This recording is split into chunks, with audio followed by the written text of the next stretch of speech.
తెలంగాణ అనేది రాజకీయ సమస్య కాదు, సామాజిక ఆర్థిక సాంస్కృతిక విముక్తి సమస్య. వీటన్నింటికంటే ముఖ్యంగా తెలంగాణ ఆత్మగౌరవ సమస్య అన్నారు సార్ చెప్పినట్టు తెలంగాణ ఏర్పడి, భౌగోళిక తెలంగాణ ఏర్పడి 12 సంవత్సరాలు దాటుతుంది. అయినా ఈ అంశాన్ని ముందుగా తెలంగాణ అస్తిత్వం కోసమే మళ్ళీ పోరాడాల్సి వస్తున్నటువంటి సందర్భం ఇది. తెలంగాణ ఏర్పడి 1 దశాబ్దం దాటి 2 సంవత్సరాలు దాటి 1 దశాబ్దం తెలంగాణ ఆవిర్భావానికి నాయకత్వం వహించినటువంటి దీనికి కారణాలు అనేకం ఉండొచ్చు. ఈ కారణాలన్నిటినీ సమీక్షించుకుంటూ తెలంగాణ అస్తిత్వాన్ని సుస్థిరపరుచుకోవడం కోసం తెలంగాణకు జరిగేటటువంటి ఏ ట్యాగ్ లైన్ తోటైతే తెలంగాణ ఉద్యమం నడిచిందో ఆ ట్యాగ్ లైన్, ఆ సంపూర్ణ తెలంగాణ ఈ కేంద్రం తెలంగాణలోని సామాజిక వర్గాలు కావచ్చు, మిగిలినటువంటి వర్గాల నుంచి సమీక్షించి తెలంగాణ యొక్క అస్తిత్వం కాబట్టి వీటన్నిటి దృష్టితోటి ఈరోజు నాడు ఈ తెలంగాణ అధ్యయన సమాలోచన కేంద్రం టాస్క్ ఆవిర్భావ సదస్సు ఈ కొద్దిమందితోటైనప్పటికీ నిర్వహించబడటం మనందరికీ గర్వకారణం అని నేను భావిస్తున్నా. ఈ కార్యక్రమానికి, ఈ ఆలోచనకు కర్త కర్మక్రియ అయినటువంటి మిత్రుడు డాక్టర్ ఎర్రోజ్ శ్రీనివాస్, తెలంగాణ ఉద్యమకారుడు, తెలంగాణ విద్యావంతుల వేదికలో గతంలో కలిసి పనిచేసినటువంటి వ్యక్తి, తర్వాత తెలంగాణ వికాస సమితిలో కూడా కీలక బాధ్యతలు వహించినటువంటి వ్యక్తి. కాబట్టి డాక్టర్ ఎర్రోజ్ శ్రీనివాస్ని ఇంకా కొంతమంది మిత్రులు జాయిన్ అవుతారు.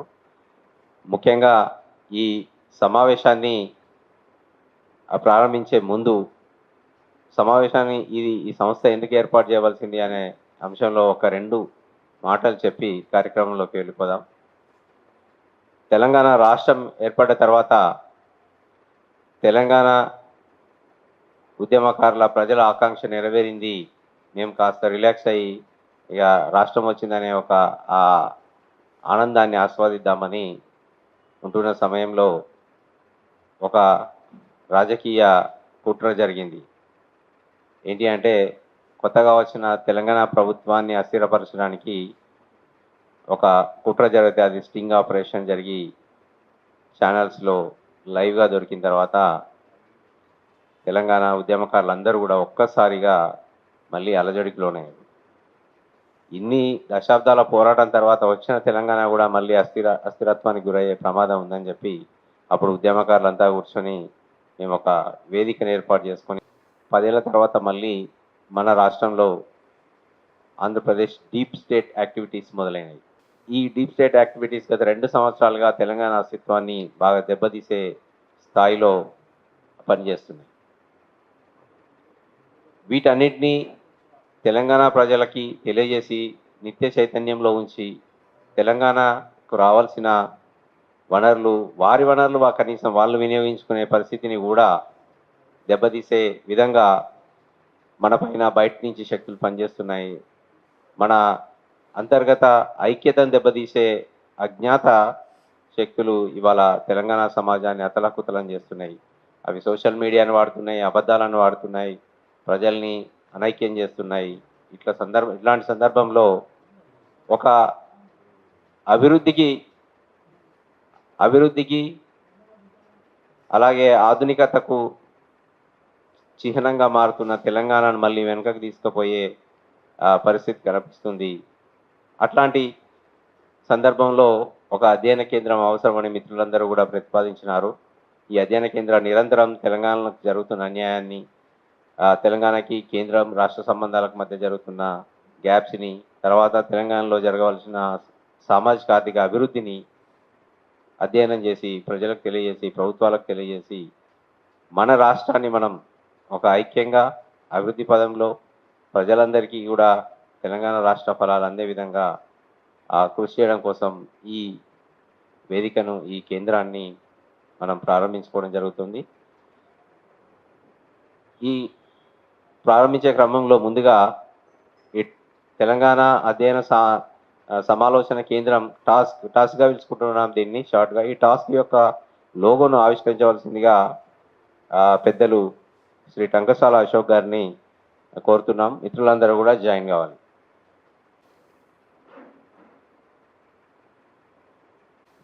అందరికీ నమస్కారం. అధ్యక్షుల వారికి, మిగిలిన వారికి.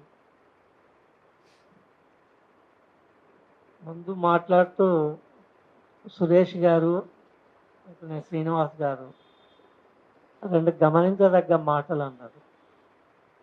సురేష్ గారు ఏమన్నారంటే తెలంగాణ వచ్చిన 12 సంవత్సరాల తర్వాత మళ్ళా అస్తిత్వం గురించి మాట్లాడుకోవాల్సిన పరిస్థితి వచ్చింది అన్నారు. నిజానికి అది చాలా పెద్ద ప్రశ్న.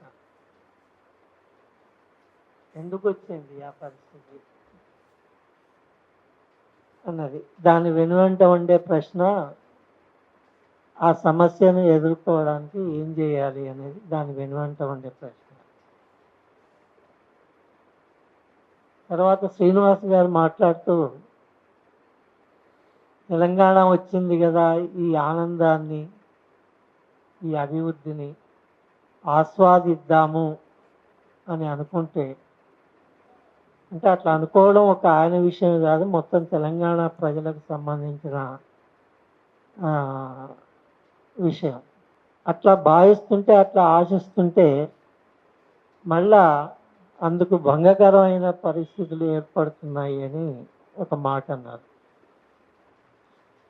నిజానికి మొత్తం చర్చ అంతా ఈ రెండు వ్యాఖ్యల చుట్టూ తిప్పి చాలా మాట్లాడుకోవచ్చు. ఇందులో ఏమున్నదో నేను చదవలేదు, కానీ ఈ 3 పేజీల కమెంటరీలో టెక్స్ట్లో ఇంత ఆలోచనతో ఈ మాటలు వీళ్ళు అన్నారంటే బహుశా ఇందులో ఈ పత్రంలో చాలా విషయాలే ఉండి ఉంటాయి. నిజానికి అది చదివితే, అది చదువుకొని చర్చించుకుంటే నేను మళ్ళీ ప్రత్యేకంగా మాట్లాడవలసిన అవసరం కూడా ఏమీ ఉండదేమో అని నాకు అనిపిస్తున్నది. అంత సాలోచనగా వాళ్ళు చాలా విషయాలు కూలంకషంగా ఇందులో ప్రస్తావించి ఉంటారు, చర్చించి ఉంటారు. అయినప్పటికీ నాకు తోచిన 4 మాటలు నేను చెప్తాను. మరి సుదీర్ఘంగా ఏమి ఉపన్యసించను, ఎందుకంటే మీ అందరికీ చాలా విషయాలు తెలిసినాయి కనుక.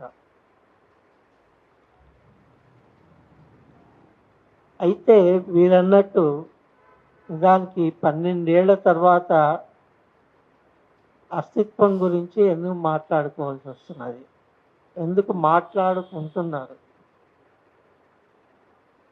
మాట్లాడుకుంటున్న వాళ్ళలో అందరూ ఒకే విధంగా లేరు. తెలంగాణ పరిస్థితి మళ్ళీ ఈ విధంగా అవుతున్నదే, దాన్ని పరిరక్షించుకోవాలి అనే ఆందోళనతోని పాజిటివ్గా తెలంగాణ అంటే కన్సర్న్ నుండి మాట్లాడుతున్న వాళ్ళు ఉన్నారు.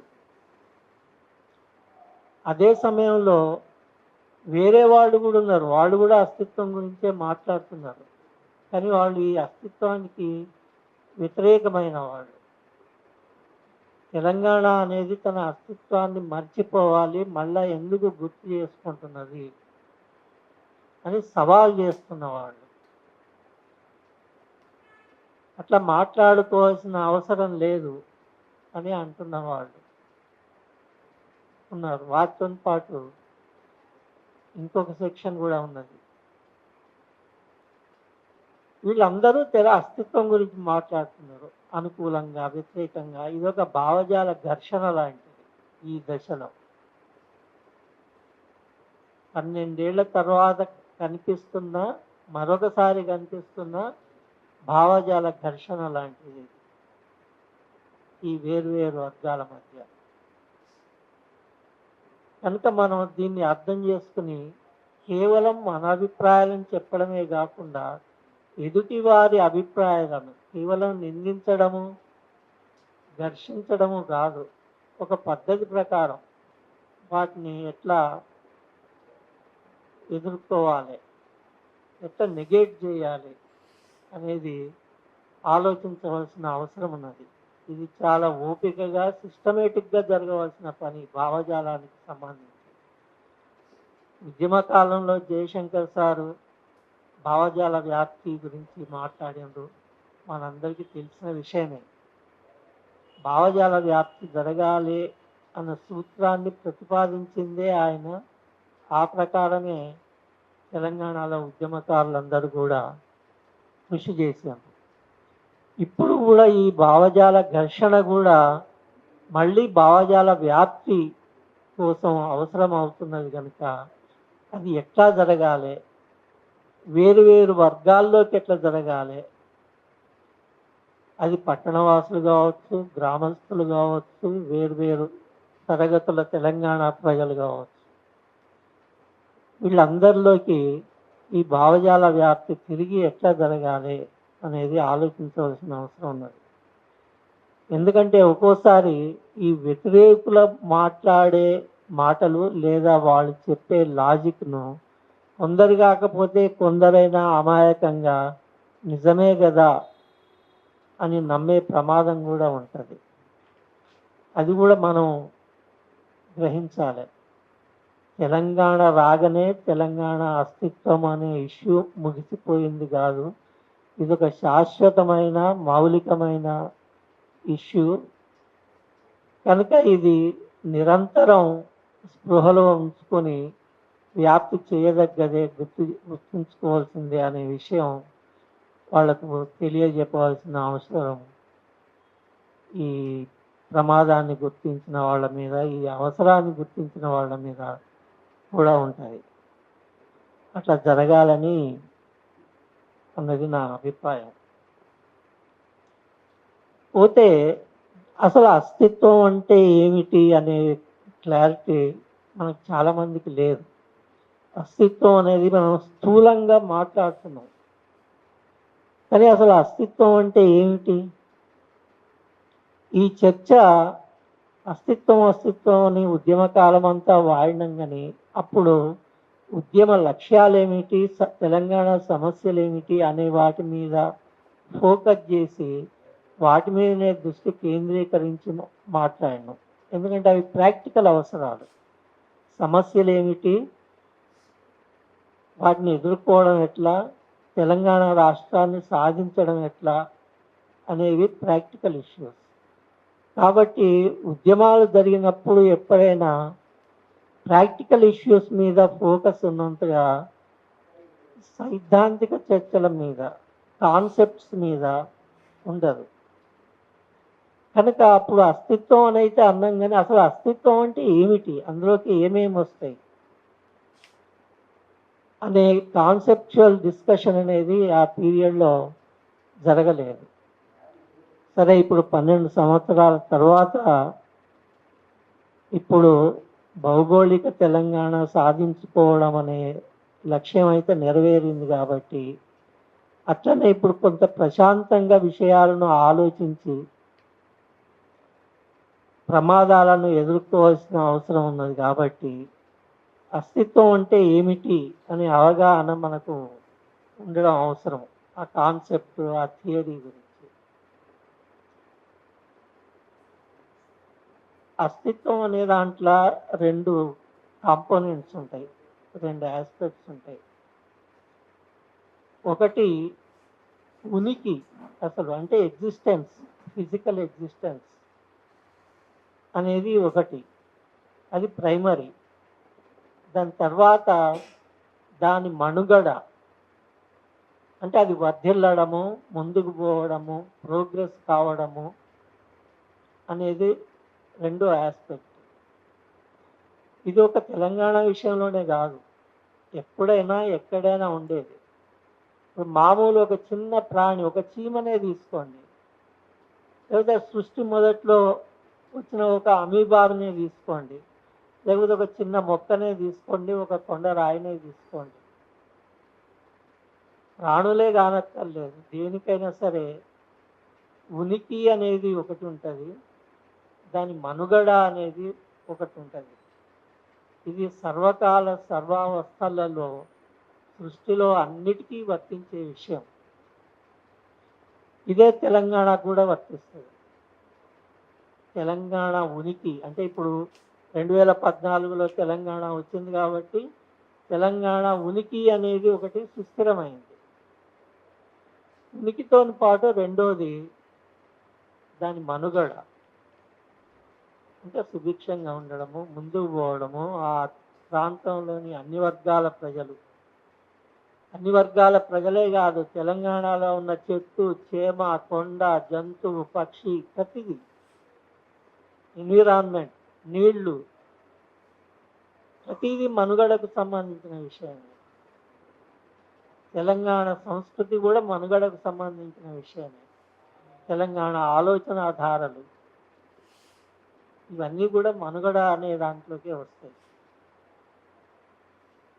కాబట్టి ఈ అస్తిత్వం అనే కాన్సెప్ట్ని మనం సమగ్రంగా అర్థం చేసుకుని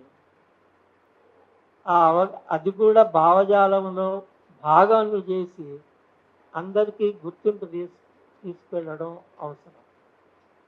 ఉదాహరణకు అడవులు నరికేస్తారు ఎవరైనా, ఆ ఇల్లీగల్ కాంట్రాక్టర్లు కావచ్చు, లేకపోతే ఇంకోళ్ళు ఎవరైనా కావచ్చు. ఇక్కడ ఉన్న చెట్టు చేమలు నరికేస్తారు, లేకపోతే కొండలను పగలగొట్టేస్తారు, లేకపోతే మట్టిని తవ్వేసి ఎక్కడికో ట్రాన్స్పోర్ట్ చేసుకుంటారు. ఇదంతా కూడా తెలంగాణ మనుగడ అనే దానికి సంబంధించిన సమస్యలే. మనము వీటన్నిటినీ కూడా భావజాలంలోకి తీసుకొని ప్రచారం చేయడము, అవగాహన చేయడము, వీటి పరిరక్షణ కోసం ఆ కాన్షియస్నెస్ అనేది అందరిలో కలిగేటట్టు చూడడం అనేది అవసరం. అది జరగడం లేదు.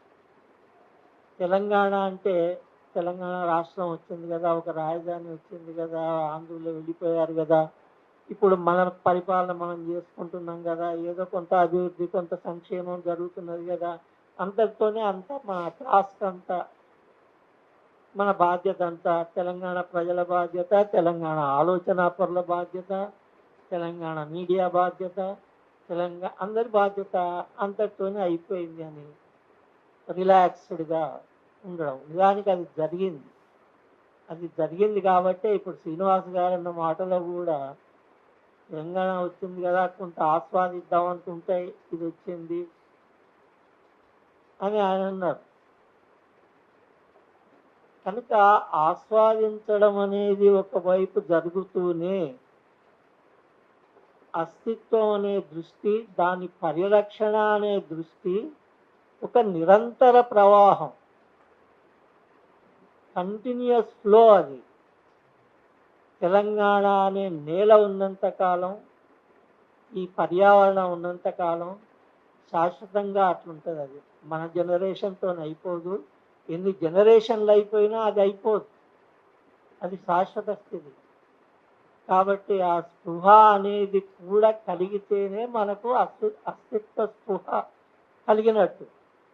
ఆ అవగాహన, ఆ కాన్సెప్టు, ఆ ఫిలాసఫీ అది మనకు అర్థమైతేనే మనం తెలంగాణ గురించి మౌలికంగా బేసిక్గా ఆలోచించి ఆ అవగాహనతోని మనం పనిచేయడమే కాకుండా భావజాల వ్యాప్తిలో భాగంగా అదే స్పృహ అందరికీ, కేవలం విద్యావంతులకే కాదు. ఇంగ్లీష్లో ఒక మాట ఉన్నది, కన్విన్సింగ్ ది కన్విన్స్డ్ అని. అంటే ఆల్రెడీ కన్విన్స్ అయిన వాడని మళ్ళా ఇంకా కన్విన్స్ కావడం. అది కాదు నిజానికి జరగవలసింది. స్థూలంగానో ఎంతో కొంత, పూర్తిగానో అసంపూర్తిగానో కొంత అవగాహన చాలా మందికి ఉంటుంది. వాళ్ళకి ఇంకా ఫర్దర్ అవగాహన కలిగించడం అనేది అవసరమే. కానీ దాంతో పాటు ఎవరైతే అసలు అవగాహన లేదో వాళ్లకు అవగాహన కల్పించడము అనే దాని ద్వారానే ఈ భావజాల వ్యాప్తి జరుగుతుంది. వ్యాప్తి అంటే ఏంటి? కొత్త వర్గాల్లోకి, కొత్త ప్రాంతాల్లోకి, తెలియని వాళ్లకు, అంతేకాదు వ్యతిరేకించే వాళ్ళకు కూడా. ఎవరైనా వ్యతిరేకించే వాళ్ళు ఉంటే అరే వ్యతిరేకిస్తారులే అట్లా అని వదిలేయడం చాలా పెద్ద తప్పది. భావజాలంలో ఉండే బలం ఎట్లా నిరూపితం అవుతుంది? ఆల్రెడీ కన్విన్స్ అయిన వాళ్ళని కన్విన్స్ చేయడంలో భావజాల బలం ఏమి ఉండదు, చాలా కొద్దిగానే అది రిఫ్లెక్ట్ అయ్యేది. భావజాలంలో బలం కనుక ఉంటే, ఆ లాజిక్ ఉంటే, ఆ తర్కం అనేది ఉంటే, ఎవరైతే న్యూట్రల్గా ఉంటారో లేదా వ్యతిరేకులుగా ఉంటారో వాళ్ళను కూడా ఈ భావజాలంతో కన్విన్స్ చేస్తేనే విజయం సాధించినట్టు. దృష్టి పెట్టవలసింది దాని మీద. ఇప్పుడు మనం అందరం ఉన్నాం, మనం ఇంకా కన్విన్స్ కావాల్సిందే ఉన్నది, కాకపోతే ఇంకొద్ది అడిషనల్గా సమాచారం తెలవాలేము.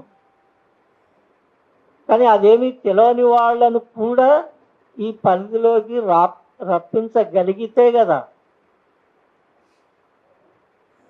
అది అస్తిత్వ వ్యాప్తి, అస్తిత్వ భావజాల వ్యాప్తి అనే దానికి అసలు పరీక్ష, అసలు ఛాలెంజ్ అనేది అది. అది కనుక జరిగితే తెలంగాణ వ్యతిరేకులు బయటి వ్యతిరేకులు కావచ్చు, లోపలి వ్యతిరేకులు కావచ్చు, బయటి ద్రోహులు కావచ్చు, లోపలి ద్రోహులు కావచ్చు, ఎవరికైనా ధైర్యం అనేది ఉండదు. ఇప్పుడు ఎంతోమంది వ్యతిరేకులు ధైర్యంగా మాట్లాడగలుగుతున్నారు అని అంటే దానికి కారణం ఏమిటి? నేను చెప్పనక్కర్లేదు. కాబట్టి విషయం ఏంటంటే, అస్తిత్వం అనే దాన్ని ఈ విధంగా అర్థం చేసుకొని, దాని కాన్సెప్ట్ని అర్థం చేసుకొని, దాని లాంగ్విటీని, అది ఎంత దూరం పోవాలి, ఎంత సుదీర్ఘంగా, ఎంత మౌలికంగా ఉంటుంది అనేది అర్థం చేసుకొని, అందులోకి ఎట్లా సమగ్రం, తెలంగాణ సమగ్రం. మనం శ్రీకృష్ణుడి గురించి విశ్వరూపం అంటాం కదా, శ్రీకృష్ణుడు నోటు వేస్తే నోట్లో విశ్వరూపం కనిపించిందని. ఇది అంతే, అస్తిత్వం అనే మాటల ఒక సమగ్రత, ఒక విశ్వరూపం అనేవి ఉంటాయి, అందులోకి అన్నీ వస్తాయి. ఆ అవగాహన మనం కలిగించుకోవడము, తెలవని వాళ్లకు కలిగించడము, అట్లా కలిగించడం వల్ల కలిగే బలంతో వ్యతిరేకులను కూడా కన్విన్స్ చేయగలగడం అనేది చాలా పెద్ద పరీక్ష, చాలా పెద్ద సవాలు. కనుక అది మనం గుర్తించవలసిన అవసరం ఉన్నది. కనుక అస్తిత్వం అనే కాన్సెప్ట్, ఫిలాసఫీ గురించి మనము ఇదివరకు చర్చించుకోకపోయినా చర్చించుకొని అర్థం చేసుకోవాల్సిన అవసరం ఉన్నదని నేను అనుకుంటున్నాను. అయితే అస్తిత్వ చర్చలు ఇదివరకు అస్సలు జరగలేదని కాదు, వివరంగా ఫోకస్డ్గా జరగకపోవచ్చు, జరగలేదు కూడా ఫోకస్డ్గా, కానీ ఎంతో కొంత ప్రస్తావనలోకి వచ్చినాయి. అది 3 దశలలో జరిగింది నిజానికి. తెలంగాణ ఉనికి, తెలంగాణ మనుగడతో కూడిన అస్తిత్వానికి సంబంధించి గతంలో కూడా ప్రత్యక్షంగానో పరోక్షంగానో సూత్రప్రాయంగానో గతంలో కూడా ప్రస్తావనలు వచ్చినాయి. ఒక దశ 1948కి ముందు, అంటే దేశానికి స్వాతంత్రము రావడానికంటే ముందు, నిజాం సంస్థానము ఇండియన్ యూనియన్లో విలీనం కావడానికంటే ముందు, అప్పుడు కూడా ఎందరో గిరిజనులు కానీ, రైతులు కానీ, చదువుకున్న వాళ్ళు కానీ, వాళ్ళందరూ కూడా వేరు ఇష్యూస్ను ప్రాతిపదికగా చేసుకుంటూ తెలంగాణ అస్తిత్వం కోసం, తెలంగాణ మనుగడ కోసం, తెలంగాణ ప్రజలు, తెలంగాణ వనరులు, తెలంగాణ ప్రజల అవకాశాలు వీటి కోసమని చాలా పోరాటాలు చేశారు, చాలా ఉద్యమాలు చేశారు 48 కంటే ముందు కూడా.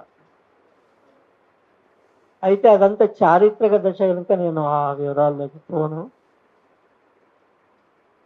కానీ హైదరాబాదు సంస్థానం వేరు రాష్ట్రంగా ఉన్నంత కాలం, అంటే 56 వరకు ఒక దశ, రెండో దశ. అది నేను 3 దశలను అన్నాను. ఒకటి చారిత్రక దశ, రెండోది ఈ దశ. ఈ దశలో ఏం జరిగింది? నిజానికి 1956 కంటే ముందే 1953లోనే, అంటే 3 ఏళ్ల ముందే ఫజల్ అలీ కమిషన్ ఏర్పడ్డది. మనకు తెలుసు, ఫజల్ అలీ కమిషన్ వచ్చినప్పటి నుంచే మళ్ళా తెలంగాణ ఉనికి, తెలంగాణ మనుగడ అనే 2 అంశాల మీద చర్చలు అప్పుడు కూడా జరిగినాయి. భాషా ప్రయుక్త రాష్ట్రాల పేరు మీద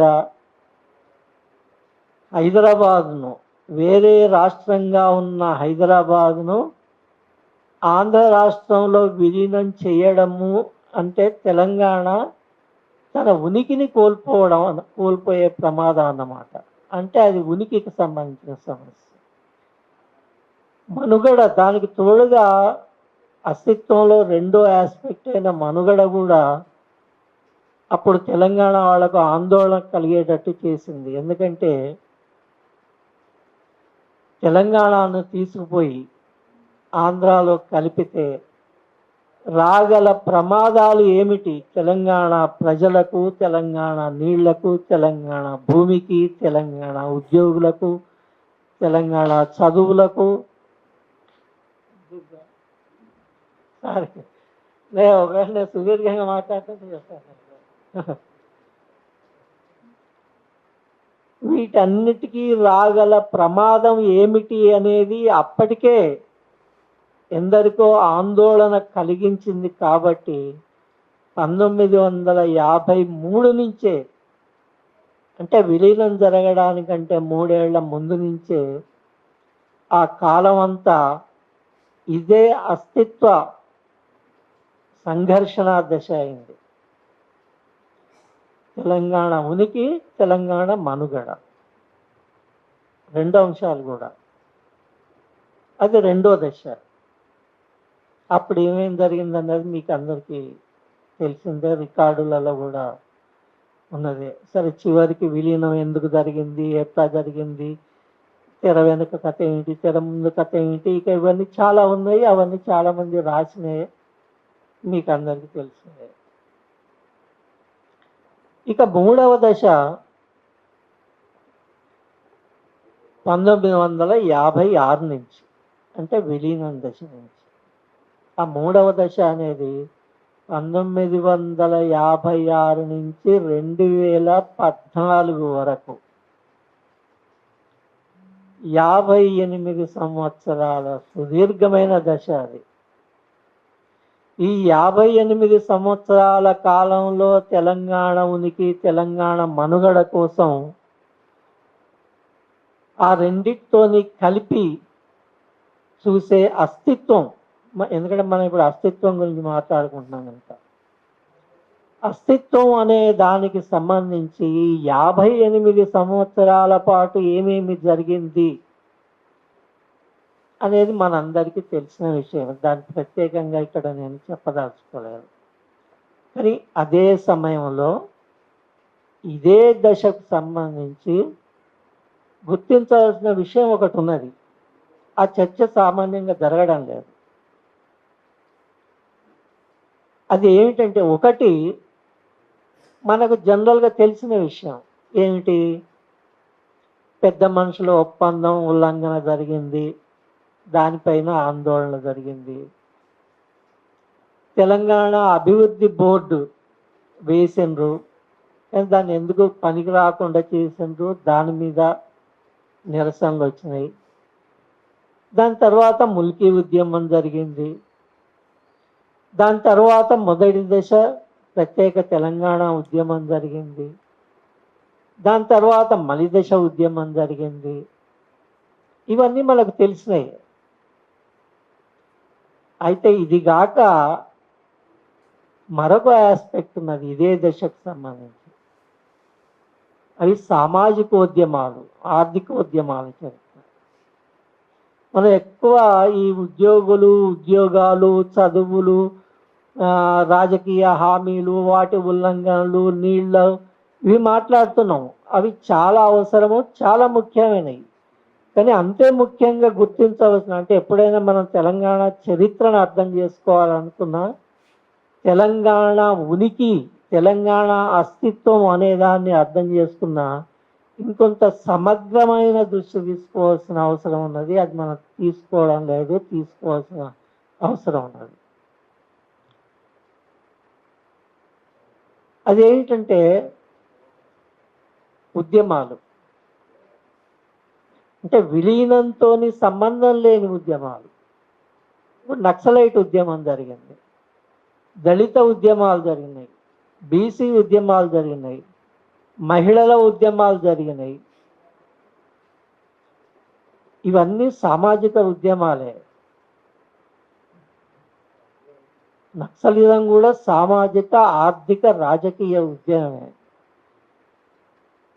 వేటికి ప్రత్యక్షంగా ప్రత్యేక తెలంగాణ అనే ఉద్యమంతో ప్రత్యక్ష సంబంధం ఉండకపోవచ్చు, కానీ పరోక్షంగా అవన్నీ కూడా తెలంగాణ ప్రజల ఉద్యమాలే.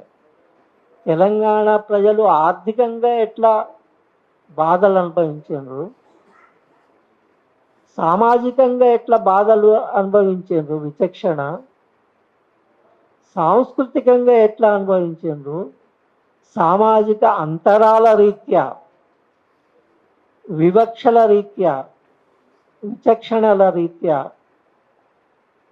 ఎట్లా అనుభవించారు. వాళ్ళంతా ఇక్కడి ప్రజలే కదా, వాళ్ళు అనుభవించిన పరిస్థితులన్నీ, సమస్యలన్నీ ఇక్కడవే కదా. తెలంగాణ ఒక స్థాయిలో ఎట్లానైతే ఈ విలీనం వల్ల సమస్యలను అనుభవించిందో అదే పద్ధతిలో ఈ వర్గాలు కూడా ఇటువంటి తరతమ భేదాల వల్ల,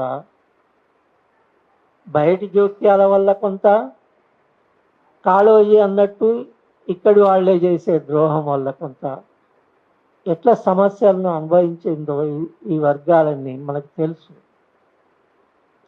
వీటన్నిటి సమాహారమే తెలంగాణ అస్తిత్వం అనేది అవుతుంది. అంతేగా అందులో కంపార్ట్మెంటలైజ్ చేయలేము. కేవలం రాజకీయము, ఉద్యోగాలు మాత్రమే మిగిలినవి కాదు. అది కంపార్ట్మెంటలైజ్ చేయడం అంటే మనకు సమగ్రమైన దృష్టి లేకపోవడం అన్నమాట.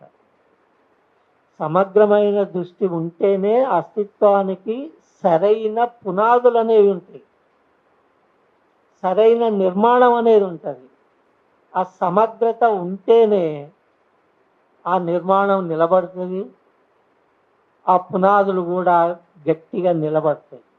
వాళ్ళందరూ కూడా ఇందులో భాగస్వాములు అవుతేనే అస్తిత్వం అనే నిర్మాణం సరైన పునాదులతో నిలబడుతుంది. కాబట్టి మనము వాటిని కూడా ఈ అస్తిత్వం అనే కాన్సెప్ట్లో, అస్తిత్వం అనే ఫిలాసఫీలో, భావజాలంలో భాగం చేసుకొని చూడాలి. అట్లా చూస్తేనే మనం భవిష్యత్తులో తెలంగాణ నిర్మాణానికి కూడా సమగ్రమైన ఆలోచన చేయగలుగుతాం. లేకపోతే భవిష్యత్తు నిర్మాణం కూడా కంపార్ట్మెంటలైజ్ అయిపోతుంది. అది సరికాదు, అది లాప్ సైడెడ్ అవుతుంది, లాప్ సైడెడ్ అస్తిత్వం అవుతుంది. అంతే తప్ప సమగ్రమైన అస్తిత్వం కాదు. కనుక మనము ఇప్పుడు కొన్ని పరిస్థితులు తోసుకొచ్చి మళ్ళీ అస్తిత్వం గురించి చర్చిస్తున్నాం. కనుక ఇప్పుడు అస్తిత్వం మీద కూడా ఫోకస్డ్గా చర్చించి దాన్ని సమగ్రంగా అర్థం చేసుకోవడం, భావజాలాన్ని కూడా అందులో భాగం చేయడం చాలా అవసరం అని నాకు అనిపిస్తున్నది. అయితే గతంలో ఇట్లా ఎందుకు జరిగింది అంటే ఇట్లా ఫోకస్డ్గా ఎందుకు జరగలేదు అంటే నేను దానికి ఎవరిని తప్పు పట్టడం లేదు. సహజంగానే కొన్ని సమస్యలు ఉన్నప్పుడు వాటి వల్ల చాలా ప్రెషర్ అనేది క్రియేట్ అవుతున్నప్పుడు ఉద్యమాలు ఎక్కడైనా ఇట్లనే ఉంటుంది, తెలంగాణలోనే కాదు.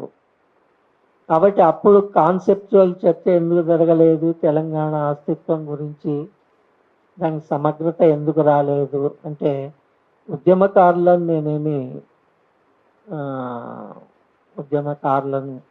నేనేమి తప్పుపట్టడం లేదు. ఇది చాలా సహజంగా జరిగేది.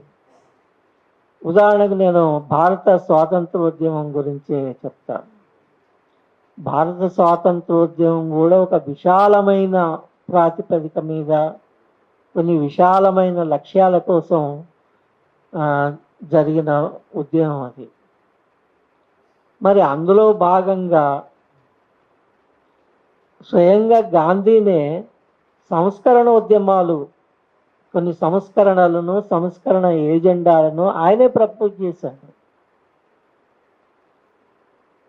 అట్లనే అంబేద్కర్ కొన్ని చేశాడు, దళితులకు సంబంధించి, బడుగు వర్గాలకు సంబంధించి. అట్లనే లోహియా కొన్ని చేసిండు. లోహియా కానీ ఇంకా ఆయన స్కూల్కు చెందిన వాళ్ళు కూడా కొన్ని లక్ష్యాల గురించి, కొన్ని వర్గాల గురించి, వాళ్ళ అభ్యున్నత గురించి వాళ్ళు వాదనలు ముందుకు తీసుకొచ్చి వాటిని ఆల్ ఇండియా కాంగ్రెస్ కమిటీ సమావేశాలలో తీర్మానాలు కూడా చేయించాను. కానీ చివరికి ఏదైతే బ్రాడ్ కాన్సెప్ట్ ఉంటుందో మొదట్లోనే 20s కానీ అది కానీ అంబేద్కర్ చెప్పింది కానీ లోహియా వగేరా చెప్పింది కానీ అవన్నీ కూడా ఈ ఉపస్రవంతులన్నీ కూడా ప్రధాన స్రవంతిలో భాగం అయిపోయి చివరికి లక్ష్యాన్ని చేరి స్వాతంత్రం తర్వాత కూడా ఆ లక్ష్యాల కోసం కృషి అనేది జరిగింది వేరు వర్గాలు చేసి. ఇది ఎందుకు చెప్తున్నా అంటే మన తెలంగాణ ఉద్యమానికి సంబంధించి కూడా తెలంగాణ ఉద్యమం జరుగుతున్నప్పుడే తెలంగాణ వస్తే ఎవరి కోసం, బడుగు బలహీన వర్గాల పరిస్థితి ఏమిటి, కనుక ఒట్టి తెలంగాణ కాదు సామాజిక తెలంగాణ కావాలి అనే ఒక నినాదం చాలా బలంగా ముందుకు వచ్చింది మనకు తెలుసు. అది సమంజసమైందే అని అందరూ అంగీకరించిన విషయమే, ఎవరు కాదనలేదు. కానీ అయినప్పటికీ కూడా మనం ఏ దేశంలోనైనా ఏ ఉద్యమాన్నైనా చూసినప్పుడు ఒకటి కనిపిస్తుంది, ఒక సమాన ధర్మం లాంటిది ఒక పరిస్థితి కనిపిస్తుంది. అది ఇందాక నేను చెప్పినట్టు ఒక ఉద్యమానికి ప్రధాన లక్ష్యాలు, స్థూలమైన ప్రధాన విస్తృత లక్ష్యాలు ఉంటాయి. అది ప్రధాన స్రవంతి లాంటిది. మిగిలిన ఇటువంటి వాదనలన్నీ కూడా అవి ఉపనదులు, ఉపస్రవంతులయ్యి అందులో కలిసిపోతాయి. ఈ రెండింటి మధ్య ఘర్షణ ఉంటుంది తప్పకుండా. ప్రధాన స్రవంతి, ఉపస్రవంతులు, ఈ వాదనల మధ్య ఘర్షణ అనేది ఉంటుంది. ఘర్షణ అనేది శత్రుత్వంతో కూడిన ఘర్షణ కాదు, మిత్ర ఘర్షణే, మిత్ర సంబంధమైన ఘర్షణే. కానీ అన్ని పాయలు ఎక్కడో చోట కలిసిపోతాయి, దాని తర్వాత మళ్ళీ ఆ లక్ష్యాల కోసం పనిచేస్తాయి. అటువంటిది అయితే తెలంగాణలో కూడా జరిగింది. ఇప్పుడు తెలంగాణ వచ్చింది, వచ్చిన తర్వాత ఏం జరిగింది, వచ్చిన తర్వాత కూడా మళ్ళీ ఇప్పుడు వీరు చెప్పినట్టు మళ్ళా అస్తిత్వం కోసం మాట్లాడుకోవాల్సిన అవసరము ఎందుకు వచ్చింది అని సురేష్ గారు అడిగిన, లేక వచ్చిన దాన్ని ఆస్వాదిద్దామని అనుకుంటే మళ్ళీ ఇటువంటి సమస్యలు వస్తున్నాయి అని శ్రీనివాస్ గారన్నా వారన్నా అసలు ఇవి ఇట్లా జరగడానికి ఆరిజిన్ ఏమిటి? ఏదో ఒక కారణం వల్లనే జరుగుతుంది కదా. మళ్ళీ చర్చించుకోవాల్సిన అవసరం రావడానికి కారణం ఏమిటి? దానికి ఏవో కారణాలు ఉంటాయి, అవి శూన్యంలోంచి రావు. అవి ఆరిజినేట్ అయింది ఎక్కడి నుంచి. అదేవిధంగా శ్రీనివాస్ గారు అన్నట్లు ఆస్వాదిద్దామనుకుంటే ఆస్వాదించలేని పరిస్థితులు రావడానికి కానీ, ఆస్వాదించనివ్వని శక్తులు క్రియేట్ కావడానికి కానీ, వాటి కార్యక్రమాలకు కానీ కార్యకలాపాలకు కానీ, మనకు ఈ డిస్టర్బెన్స్ కలిగించడానికి కానీ, ఈ ఆందోళన కలిగించడానికి కానీ ఆరిజిన్స్ ఎక్కడున్నాయి? కనీసం కొన్ని ఆరిజిన్స్, అన్నీ కాకపోయినా అవి ఏమేమిటి అనే చర్చలోకి నేను ఇప్పుడు పోను, అవన్నీ తెలిసినవే. కానీ ఇప్పుడు చెప్పిన పాయింట్కి సంబంధించి ఆరిజిన్స్ ఎక్కడ ఉన్నాయి అంటే, ఒక ఆరిజిన్, కనీసం ఒక ఆరిజిన్ ఎక్కడ ఉన్నదంటే, ప్రధాన స్రవంతిలో ఏ ఉపస్రవంతులైతే కలిసినాయో సామాజిక న్యాయం వగైరాలకు సంబంధించి, అవి తమకు జరగవలసిన న్యాయం జరగలేదు అనే వివక్షాభావం వాటికి ఉన్నది కనుకనే, అది మిగిలింది కనుకనే అక్కడి నుంచి పుట్టుకొచ్చి అస్తిత్వ భావన అనేది, అస్తిత్వానికి సంబంధించిన పునాదులు అనేవి, అస్తిత్వానికి సంబంధించిన నిర్మాణాలు అనేవి బలంగా జరగని కారణం జరగనందువల్లనే వీటికి ఆరిజిన్స్ కనిపిస్తున్నాయి. ఇవి జాగ్రత్తగా శోధించి ఆలోచించి ఓపెన్ మైండ్తోని అర్థం చేసుకుంటే తప్ప అర్థం కాని సూక్ష్మమైన విషయాలు ఇవన్నీ చాలా సూక్ష్మ స్థాయిలో పనిచేస్తాయి. ఆరిజిన్స్ అనేవి కూడా సూక్ష్మంగానే జరుగుతాయి, అవి పనిచేయడం కూడా సూక్ష్మంగానే పనిచేస్తాయి. కానీ చివరికి అవన్నీ ఒక దశకు వచ్చి, ఎట్లా అయితే న్యూక్లియర్ ప్లాంట్లో చిన్న ఆటమ్స్, ప్రోటాన్స్, ఆటమ్స్ చిన్నగా ఉండే ఈ పేలి ఎంత విధ్వంసాన్ని సృష్టిస్తాయో, అవి కూడా వాటికి అటువంటి పొటెన్షియల్ అనేది ఉంటుంది. కనుక మనం భవిష్యత్తు, అస్తిత్వము, అస్తిత్వ నిర్మాణము, దాని పరిరక్షణ గురించి సీరియస్గా ఆలోచించదలుచుకుంటే ఈ విషయాలను దృష్టిలో పెట్టుకొని వాటికి కూడా జవాబులను కనుగొనక తప్పదు. ఇది నేను ఫీల్ అవుతున్న విషయం. ఇకపోతే దేనికైనా మూడు ఉంటాయి. అంటే అవి ఒక విధంగా నేను చెప్పేది మళ్ళీ కొద్దిగా ఓవర్లాప్ అవుతుంది. ఎప్పుడైనా ఏ విషయానికైనా, ముఖ్యంగా అస్తిత్వం లాంటి విషయానికి 3 ఆస్పెక్ట్స్ ఉంటాయి. ఒకటి థియరీ, రెండోది దాని ఐడియల్, మూడోది దాని ప్రాక్టీస్. థియరీ ఏమిటి అనేది మనం చెప్పుకున్నాం. అస్తిత్వం అనే దానికి థియరీ ఏమిటి అనేది, దానికి ఒక ఆదర్శం ఉంటుంది. ఆదర్శం ఏమిటి? తెలంగాణ వస్తే ఫలానా ఫలానా ఫలానా ఫలానా అనేది ఒక ఆదర్శం లాంటిది. అది అన్ని వైపుల నుంచి జరుగుతుంది. అటువంటి ఆదర్శం ఉండాలని ప్రజలు ఆశిస్తారు, సమాజంలోని అన్ని వర్గాలు ఆశిస్తాయి, వేరే వేరే వర్గాలు ఆశిస్తాయి. అట్లనే ఎవరైతే అధికారంలోకి వస్తారో వాళ్ళు కూడా కొన్ని ఆదర్శాలు చెప్తారు. ఇగో తెలంగాణ వస్తే ఇది.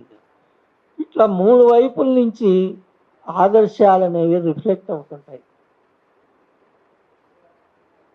ఇది ఆదర్శాలకు సంబంధించింది. అంటే అస్తిత్వానికి సంబంధించిన ఆదర్శాలకు సంబంధించి. మూడోది దాని ప్రాక్టీస్. ఎప్పుడైనా ఆదర్శాలు ఆటోమేటిక్గా ప్రాక్టీస్లోకి రావు కదా, అవి మనం చేయాలి. ప్రాక్టీస్లోకి తేవలసింది మనము. అది ఎట్లా తీసుకొస్తాము? అనేది మూడో ఇంపార్టెంట్ విషయం. అది కూడా పరిశీలించి ఎప్పటికప్పుడు దాని గురించి ఆలోచనలు జరుగుతూ అవసరమైన కరెక్షన్స్ కూడా జరిగితేనే అస్తిత్వం అనేది నిలబడుతుంది.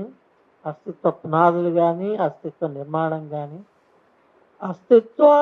అస్తిత్వానికి వచ్చే ప్రమాదాలను ఎదుర్కోవడం కానీ జరుగుతుంది. ఈ విషయాలన్నీ కూడా అంత సులభమైనవి కాదు. నేను ఇవన్నీ చెప్తుంటే చాలా కాంప్లికేటెడ్గా, ఏదో ఫిలసాఫికల్గా, ఏదో థియరిటికల్గా, ఏదో మనకు సంబంధం లేని ఆకాశపు వాదనలు, ఊహాగానాలు అని అనిపించవచ్చు. కానీ సారీ, అట్లా కాదు.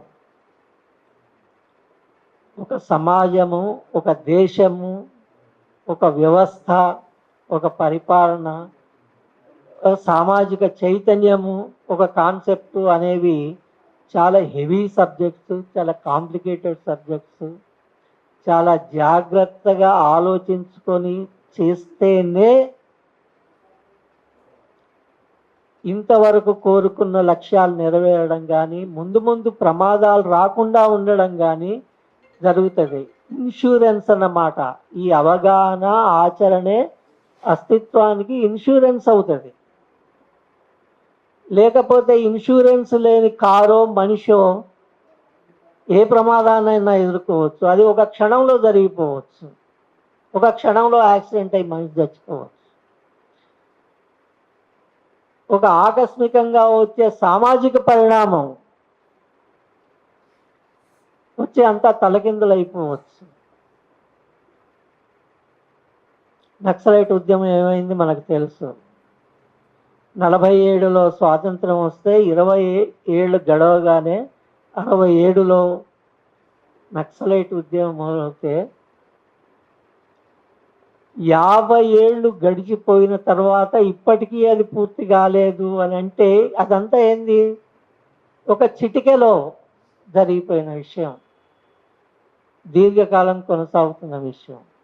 ఇవి కూడా అటువంటిదే. కనుక మనం ఈ విషయాలు చాలా సీరియస్గా తీసుకొని, చాలా జాగ్రత్తగా ఆలోచించి, లోతుగా పరిశీలించి, విశాలంగా కూడా పరిశీలించి మనము అవగాహనలు ఏర్పరచుకోవడము చాలా అవసరమని నాకు అనిపిస్తున్నది. సరే, ఇంకా ఇప్పటికే చాలాసేపు మాట్లాడినట్టున్నా, దీన్ని ఇంకా పొడిగించకుండా చివరిలో ఒక మాట కూడా మాత్రం చెప్పి ముగిస్తా. సరే, ఇదంతా బాగానే ఉన్నది, ఇవన్నీ మాట్లాడుకున్నాం. కానీ బ్రాస్ ట్యాక్స్కి వస్తే, అసలు విషయానికి వస్తే, ఇప్పుడు ఒక ప్రమాదం ఉన్నది. ప్రమాదం ముంచుకొస్తున్నది. మనందరం అనుమానిస్తున్నాం. మళ్ళీ ఎందుకు చర్చించుకోవాల్సి వస్తున్నది అని సురేష్ గారు అడిగారు. అరే, ఒకటి ఆశిస్తే ఇంతలోనే ఇట్లా జరుగుతున్నదే అని శ్రీనివాస్ గారు అన్నారు. ఇవి రియాలిటీస్, మన ముందున్న రియాలిటీస్. మరి వీటిని ఎదుర్కోవడం ఎట్లా? ఈ థియరీలన్నీ బాగానే ఉన్నాయి, కానీ ప్రాక్టీస్కి వస్తే ఏమిటి? దాని గురించి నేనేమి చెప్తలేను.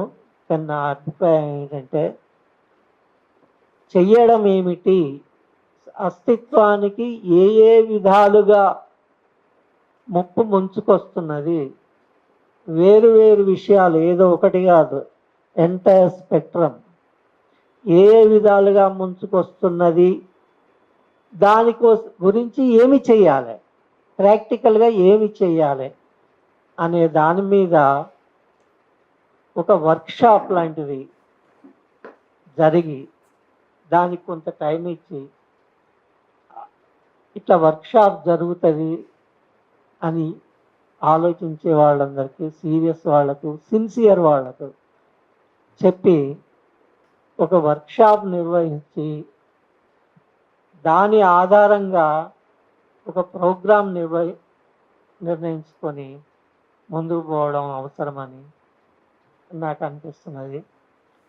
ఈ అవకాశం ఇచ్చినందుకు నిర్వాహకులకు కృతజ్ఞతలు చెప్తున్నాను. Thank you. ఇవి రెండు కూడా అస్తిత్వంలోనే దాగి ఉన్నాయని, అదొక నిరంతర ప్రక్రియగా మనం నిర్వహించుకోవాల్సి ఉన్నదని, కాస్త మనం ఏమరపాటుతో ఉండడం వల్ల ఇవాళ బయట శక్తులు లేదా అదృశ్య శక్తులు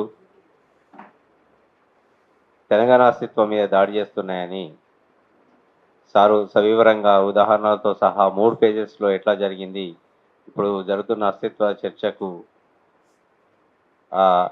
బేస్ ఏమున్నది, అవసరం ఏమున్నదని చెప్పినారు. అలాగే మనం కార్యాచరణకు వెళ్ళే ముందు ఒక వర్క్షాప్ నిర్వహించి దాంట్లో మన కార్యాచరణను తయారు చేసుకోవాలన్నారు. నిజానికి మనం అధ్యయనం, సమాలోచన ఇవి రెండు నిరంతరంగా నిర్వహించడం కోసమే ఈ కేంద్రాన్ని ఏర్పాటు చేసుకున్నాం. ఇది నిజంగా తెలంగాణ అస్తిత్వం కోసం రీసెర్చ్ సెంటర్ లాగా పనిచేస్తుంది. సార్, మీరు ఇచ్చిన సూచనలు చాలా విలువైనవి. మీ యొక్క సలహాలు, సూచనలు ఎప్పటికీ ఉండాలని కోరుకుంటూ, ఇప్పుడు నేను ఆయన అడిగాను, కమ్యూనిస్ట్ పార్టీ అధికారానికి రాగానే కమ్యూనిజం ఏర్పడుతుందా అని. రష్యా కానీ, చైనా కానీ, ఇక్కడ కానీ ఏర్పడదు. ఒక ప్రాతిపదిక, ఒక స్టేటస్ కో శక్తులు కూడగొట్టేసి అనుకూల శక్తులు అధికారానికి వస్తాయి. ఆ తర్వాత ప్రయాణం అనేది మొదలవుతుంది. అంతే, పరిష్కరించుకుంటూ ముందుకు పోతాం. తెలంగాణ విషయంలో కూడా అంతే. ఇప్పటికి కూడా ఈ సమావేశాలు ఇవన్నీ జరుపుకోవాల్సి వచ్చింది కూడా అందుకే. అయితే మిగతా పరిస్థితులకు తెలంగాణ పరిస్థితి ఇంకా సంక్లిష్టమైంది. ఒక కమ్యూనిస్ట్ పార్టీ అధికారానికి వస్తే అక్కడ బలంగా అధికారంలో ఉంటుంది, ప్రజల్లో ఉన్న పార్టీ ఉంటుంది, వాడికి ఇంక ఎదురే ఉండదు. బయట నుంచి శక్తులు ఏమైనా వస్తే అనుకున్న ఐరన్ కర్టెన్ ఏర్పాటు చేసుకొని నడిపించుకోవచ్చు.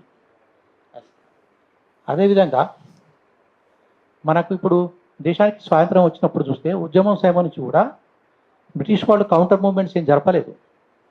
అప్పుడంతా చైనాలో అక్కడ పరిస్థితులు, ఇటు తూర్పు ఆసియా వరకు పరిస్థితులు, చైనా ఇవన్నీ చూసిన తర్వాత ఈ మాత్రం ఈ ప్రభుత్వం వీళ్ళకి వస్తే చాలు, ఈ శక్తులు బలపడితే చాలు, సహకరించుకుందామనే పరిస్థితులకు వచ్చినాయి.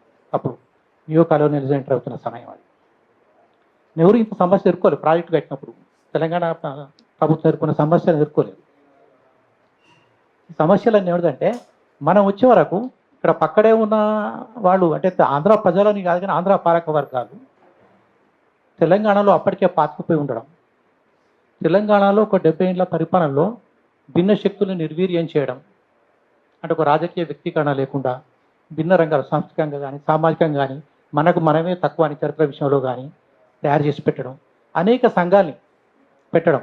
ఇప్పుడు మామూలు సామాజిక వ్యక్తిత్వాల అస్తిత్వాన్ని గౌరవిస్తాం, కానీ కావాలని కులాలలో ఉపకులాలు కూడా సృష్టించి వాళ్ళ మధ్యలో కూడా ఘర్షణలు పెట్టి, అంటే మొత్తం ఈ వీళ్ళ సమాజం ఎప్పుడు ఘర్షణలే ఉండేటట్టు ప్రతి సిద్ధాంతాన్ని తమకు అనుకూలంగా వాడుకొని సమాజాన్ని సంక్షోభంలో పెట్టి సమాజాన్ని అంత ఆతలాకుతలం చేసి పెట్టిన సందర్భం అది తెలంగాణ రావడానికి ముందు. ఆ దశలో తెలంగాణ వస్తుంటే కూడా అనేక ప్రశ్నలు ముందుకు తీసుకొచ్చారు. ఇప్పుడు తెలంగాణ వస్తే ఏ వర్గాలు బాగుపడతాయి, ఇటువంటి సమస్యలన్నీ. ఒక రాష్ట్రం ఏర్పడితే అన్ని వర్గాలకు లాభం జరుగుతుంది. ఇంకేమన్నా మిగతా వర్గాలు సామాజికంగా అభివృద్ధి చెందినట్టు అభివృద్ధి చెందుకోవడం అని, మన బతుకు అనేది మనం బతుకుతాం, మన జీవితం మనకు ఉంటుంది. అందులో ప్రత్యేకించి చెప్పాల్సిన అవసరం లేదు. మరి ఆంధ్ర ఏర్పడ్డప్పుడు ఇటువంటి చర్చలు వచ్చినాయా? అదేవిధంగా ఒక చెరువు ఉన్నది, ఆ చెరువు కోసం పోరాడాల్సి వస్తే ఊళ్ళో అందరూ పోరాడతారు. 10 ఎకరాల నోడు పోరాడతాడు, 20 ఎకరాల నోడు పోరాడతాడు, అందరికీ ఉంటుంది అది. అంటే ఉమ్మడి సమస్యల కోసం మనం అస్తిత్వం కోసం పోరాటం జరిపినప్పుడు అది ఎవరికి లాభం ఉండదు, కొద్దిమంది కోసం అని చెప్పి వాళ్ళు చాలా కాలం ప్రయత్నం చేశారు, ప్రచారం చేస్తూ అడుపులో లేసే ప్రయత్నం చేశారు. అదేవిధంగా అసలు తెలంగాణ ఒక ఉద్యమమే అవసరం లేదనే స్థాయిలో వాళ్ళు మాట్లాడారు. ఇది ఒక ఉత్తరాంధ్ర లాగా రాయలసీమ వెనుకబడిన ప్రాంతం, మీ నాయకులే మిమ్మల్ని వెనుకబడేసిండ్రు, మీ ఉన్నత వర్గాలే మిమ్మల్ని అణగదొక్కుతున్నాయి, ఇట్లా చెప్పి మొత్తం పక్కదోవ పట్టించే ప్రయత్నం చేశారు. వాటన్నిటికీ సమాధానాలు ఇచ్చుకుంటూ వచ్చినాం. అప్పటి పరిస్థితి, అప్పటి జాబులు ఇవ్వడం అనేది, ఒక అస్తిత్వంగా మనం ఎట్లా నిలబడాలి, మన భిన్నమైన జాతి అని, మన భిన్నమైన సంస్కృతి ఉందని, ఇవన్నీ కూడా మనం వివరించుకుంటూ ఉద్యమంలో వాళ్ళకు జాబులు చెప్పినాం, వాళ్ళు నోరు ముగించినాం కూడా. ఆ తర్వాత తెలంగాణ వచ్చిన తర్వాత మన దగ్గర ఎన్ని రకాలుగా అంటే శక్తులు బలంగా ఉన్నాయి. విషయం ఏంటంటే అప్పటి వరకు చాలామంది అమాయకంగా మనదైన తెలంగాణ ఉద్యమం వచ్చే వరకు కూడా తెలంగాణ ఉద్యమం మనది, దానికి ఒక స్థానికత లక్షణం ఉన్నది, ఆ స్వభావం ఉన్నది, అవన్నీ జరిగినాయి. కానీ మన పోరాటం మనం జరపకుండా వాళ్ళు చెప్పిన పోరాటం మనం జరిపే స్థాయి కూడా ఒక దశలో ఉన్నది. అంటే ఆ స్థాయిలో ఆంధ్ర వాళ్ళు తెలంగాణలో పాలక వర్గాలు పాతుకుపోయి మనం ఇన్ఫ్లుయెన్స్ చేసే స్థాయికి చేరుకున్నారు. W.B. ఈట్స్ కవి, ఐరిష్ కవి, ఒక కవిత రాసిండు. ఎవరిదంటే ఒక పైలట్ ఫస్ట్ వరల్డ్ వార్లో ఇంగ్లాండ్ తరఫున ఐర్లాండ్ పైలట్, ఐరిష్ పైలట్ యుద్ధ విమానం నడుపుతుంటాడు. ఆకాశంలో మేఘాల్లో ఎప్పుడో ఒకసారి నా గతి ఏమవుతుందో నాకు తెలుసు, కానీ నేను చేస్తున్న పోరాటం నాది కాదు అంటాడు అన్నట్టు. అంటే నేను ఎవరి మీద పోరాడుతున్నానో వాళ్ళ మీద నాకు పగలేదు, ఎవరి తరఫున పోరాడుతున్నో వాళ్ళ మీద నాకు ప్రేమ లేదు అంటాడు. అప్పుడు ఇంగ్లాండ్ తరఫున పోరాడుతున్న ఐరిష్ పైలట్ అన్నది అలా ఈట్స్ రాసింది. అంటే అట్లా చాలాసార్లు మనకు తెలియకుండా తెలిసి తెలియక మనది కాని పోరాటం మనం జరుగుతుంటాం. తెలంగాణ అటువంటి పోరాటాలు జరిపింది. ఆ తర్వాత మనదైన పోరాటం, మన లక్ష్యం అవన్నీ ఒక కాన్సన్ట్రేట్ అయ్యి స్థిరమై అన్ని శక్తులు ఏకమై పోరాటం చేయడానికి కొంత సమయం పట్టింది. 1960 మూవ్మెంట్ తర్వాత ఇంత టైం ఎందుకు పట్టింది అంటే ఈ కుట్రల వల్లనే పట్టింది. అది అనేక సంక్షోభాలను ఎదుర్కొన్నాం మనం ఆ అణచివేతలో భాగంగా. అసలు ఆ సంక్షోభాలకు పరాయి పాలకులు కారణమని కూడా చాలామందికి తెలియదు. ఆ స్థాయిలో మనం తెలంగాణ సమాజం ఉండేది. తర్వాత ఏకతాటిపైకి వచ్చి పోరాడి తెలంగాణ సాధించిన తర్వాత ఒక 10 ఏళ్ళు గడిచిన తర్వాత ఇప్పుడు పరిస్థితి ఏమిటంటే మళ్ళీ అంటే ఒక పోరాటం అయినాక కూడా ఇప్పటికి కూడా ఇప్పుడు మనం అనడానికి ఆస్కారం లేదు, తెలంగాణ వచ్చింది కదా ఇంకేమంటారు అని. కానీ బలంగా ఉన్నాయి. ఈ మధ్య వచ్చిన మార్వాడీల ఉద్యమం అవి ఇవి చాలా ఉన్నాయి, పోరాడవలసిన ఉద్యమాలే అవి. కానీ ఒకళ్ళ అవసరం కోసం మనం ఏది ముందు రావాలి, పోరాటం ఏది తర్వాత రావాలి, ఇప్పుడున్న ప్రియారిటీ అనేది నిర్ణయించుకోవడంలో మన సమాజం మనది మనం నిర్ణయించుకునే స్థితిలో లేదు. దానికి కారణం ఏంటంటే ఆంధ్రాలో స్థిరపడ్డట్టుగా రాజకీయ శక్తులు ఒక స్థిరపడి లేవు. వాళ్ళకున్నంత సోయి తెలంగాణ రాజకీయ శక్తులకు లేదు. అన్ని శక్తిని మేధావులను కలుపుకొని ఎట్లా ప్రజలను ముందుకు తీసుకుపోవాలి అనేంత శక్తి, ఆ సోయి తెలంగాణ రాజకీయ శక్తులకు లేదు. అంటే మీడియాను వాడుకోవడం కానీ చెప్పడం కానీ ఆ ప్రభావం ఆ సమస్య. దానివల్ల అంటే ఎందుకు అంటున్నాం అంటే ఈ పరిస్థితి మనది మనం చెప్పుకోవాలి. దానివల్ల ఇప్పుడు మనలాంటి వాళ్ళకు బాధ్యత పెరుగుతుంది. వాళ్ళు బలంగా ఉంటే మన బాధ్యత తగ్గుతుంది, మన పని మనం చేసుకోవచ్చు. కానీ పక్క వాళ్ళు బలహీనంగా ఉన్నప్పుడు దాన్ని కవర్ చేసుకుంటూ మనం పోవాల్సి వస్తుంది. మీడియా లేకపోవడం, రాజకీయ శక్తులు బలంగా లేకపోవడం, అవగాహన లేకపోవడం, ఇవన్నీ సమస్యలు తెలంగాణ వాదుల ముందర ఉన్నాయి ఇప్పటికి కూడా. అంటే ఇప్పుడు ఏ సమస్యలు అంటే వ్యవస్థలు నిర్మించుకోవడం, అన్ని రంగాల్లో మనదైన జీవితాన్ని మనం బతకడం అనేది రావాల్సి ఉంటుంది. మన భాష ఉంది, మన భాష మనం మాట్లాడగలగాలి, మన సంస్కృతిని గర్వంగా చాటుకోగలగాలి, మనదైన విద్యా విధానాన్ని అమలుపరచుకోవాలి. మనకు అనుగుణమైన ఇప్పుడు ప్రాజెక్టులు అవన్నీ నిర్మాణం ఇప్పుడు చెప్తున్నాం, ఈ 2-3 ఏళ్ళలో ఎటువంటి పరిస్థితి వచ్చిందని. అంటే నీళ్లు నిధులు నియామకాలు ఒక ట్యాగ్ లైన్ పెట్టుకున్నాం, కానీ అంతకన్నా విస్తృతమైంది తెలంగాణ ఉద్యమం అనేది. ఇవన్నీ రంగాల్లో మన తెలంగాణ శక్తులు ఇంకా స్థిరపడాలి, కరెక్ట్గా ఒక దిశానిర్దేశం తీసుకొని ముందుకు పోవడం అనేది జరగాలి. అది జరుగుతలేదు. ఇప్పుడు ఆంధ్రాలో చూడండి, ఇప్పుడు మనం మాట్లాడుతున్నది ఎక్కడ అంటే సుందరయ్య విజ్ఞాన భవన్ చెప్తున్నా. వాళ్ళు అంటే ప్రతి వాళ్ళు వాళ్ళ వ్యవస్థలు నిర్మించుకున్నారు, అవగాహన లేదు, మన వాయిస్ అక్కడికి చేరడం లేదు. తెలంగాణ వాళ్ళ రాజకీయ శక్తులు మీడియా అంతే, వ్యవస్థలు అంతే, ఈ వివిధ రకాల సంఘాలు అన్నీ కూడా అసలు తెలంగాణకి 12 ఏళ్ళు ఏ స్థాయిలో బలపడనో ఆ స్థాయిలో బలపడలేదు. ప్రజల మధ్య అవగాహన కూడా బలపడలేదు. ఇప్పుడు కొత్త సమస్యలు ముందుకు తీసుకొస్తున్నారు, వాళ్ళు మనకు తెలవడం లేదు, తెలియకుండా కొత్త ప్రశ్నలు ముందుకు వస్తున్నాయి, వాటికి సమాధానం లేదు. అది అంటే మనం స్థిరపరచుకోవాలి. ఇంకోటి మీరు చూడండి, తెలంగాణ ఉద్యమంలో ఎవరికి వాళ్ళు అధ్యయనాలు చేసి పుస్తకాలు రాయడం బాగా జరిగింది, బాగానే జరిగింది, కరెక్టే. కానీ మీరు చూడండి, ఆంధ్రాలో హేతువాదులు చూడండి ఎన్ని పుస్తకాలు వేసినారు, ఒక లెఫ్ట్ వాళ్ళు చూడండి ఎన్ని పుస్తకాలు వేసినారు. వాళ్ళు మనం ఎడ్యుకేట్ కావాలంటే వాడే చదువుకోవాల్సి ఉంటుంది. ఒక దళితులు చూడండి ఎన్ని పుస్తకాలు వేసిన ఆంధ్రాలో, దళితవాదం గురించి అనేక పుస్తకాలు వేసిన అధ్యయనం చేసిన వాళ్ళు. అది ఒకటొకటికి వ్యతిరేకమని కాదు అనేది ఏ వాదం కానీ. కానీ మేము ఈ వాదాల్లో అధ్యయనం చేసి పుస్తకాలు వేయడం, చదవడం, వ్యవస్థలు నిర్మించుకోవడం, సమాజంలో అన్నీ ఉండాలి కదా. ఒక సమాజం స్థిరపడదంటే భారతదేశానికి సంబంధించి అంటే ఒక భారత ప్రభుత్వమే ఉండదు, అనేక వ్యవస్థలు ఉంటాయి, ఆ వ్యవస్థలు పనిచేస్తుంటాయి. అది ఆంధ్రాలో ఉంది ఆ అభివృద్ధి అని, తెలంగాణలో లేదు. వీటి అవసరం ఉందని చెప్పినా వాళ్ళకి చెప్పేటోళ్ళు లేరు, వినటోళ్ళు లేరు. ఈ అయోమయం 12 ఏళ్ళలో జరిగింది. వాళ్ళకు స్పృహ అనేది లేదు. అందుకని ఏంటంటే ఇటువంటి పరిస్థితుల్లో అలా తిట్టడం కాదు, మనం ఏం చేయాలి, మన బాధ్యత పెరుగుతుంది. ఇప్పుడు పక్క వాళ్ళు స్పృహతో ఉంటే మనం చేసే పని కొంచెం అది విసిగిస్తుంది, కానీ లేనప్పుడు మన బాధ్యత ఎక్కువ ఉంటుంది, మనం చేయాల్సిన పని ఎక్కువ ఉంటుంది. ఇప్పుడు ఈ సంస్థ పెట్టుకున్నప్పుడు ఏంటంటే మనకు చాలా పెద్ద బాధ్యతలు ఉన్నాయి. ఇవన్నీ కూడా మనకి ఒక సహాయం రాయశక్తి నుంచి సహాయం వస్తుందని గ్యారెంటీ లేదు, తోటి సంస్థ నుంచి ఉంటాయనేది లేదు, మీడియా నుంచి మద్దతు అనుకున్నంత వస్తుందని గ్యారెంటీ లేదు. అటువంటి ఇంకా సంక్లిష్ట పరిస్థితుల్లో మనం ఉన్నాం తెలంగాణ ఏర్పడ్డాక ఇన్నేళ్ల తర్వాత కూడా. ఇవన్నీ దృష్టిలో పెట్టుకొని మనం ప్రత్యామ్నాయ వ్యవస్థలు ఏం చేయాలి, ఏర్పాట్లు ఎట్లా చేసుకోవాలి, ఎట్లా స్థిరీకరించాలని మనం ముందు నిలబడుకుంటూ అన్ని రంగాల్లో సమాజం, సంస్కృతి, ఆర్థిక రంగం, అన్ని రంగాల్లో కూడా భిన్న శక్తుల్ని వ్యవస్థల్ని కూటపరచడం అనేది మనందరి ముందర ఆ బాధ్యత ఉంటుంది. మనకున్న శక్తి సరిపోదు, కానీ మనం ప్రయత్నం చేస్తుంటే అందరికి కలిసి వస్తారు.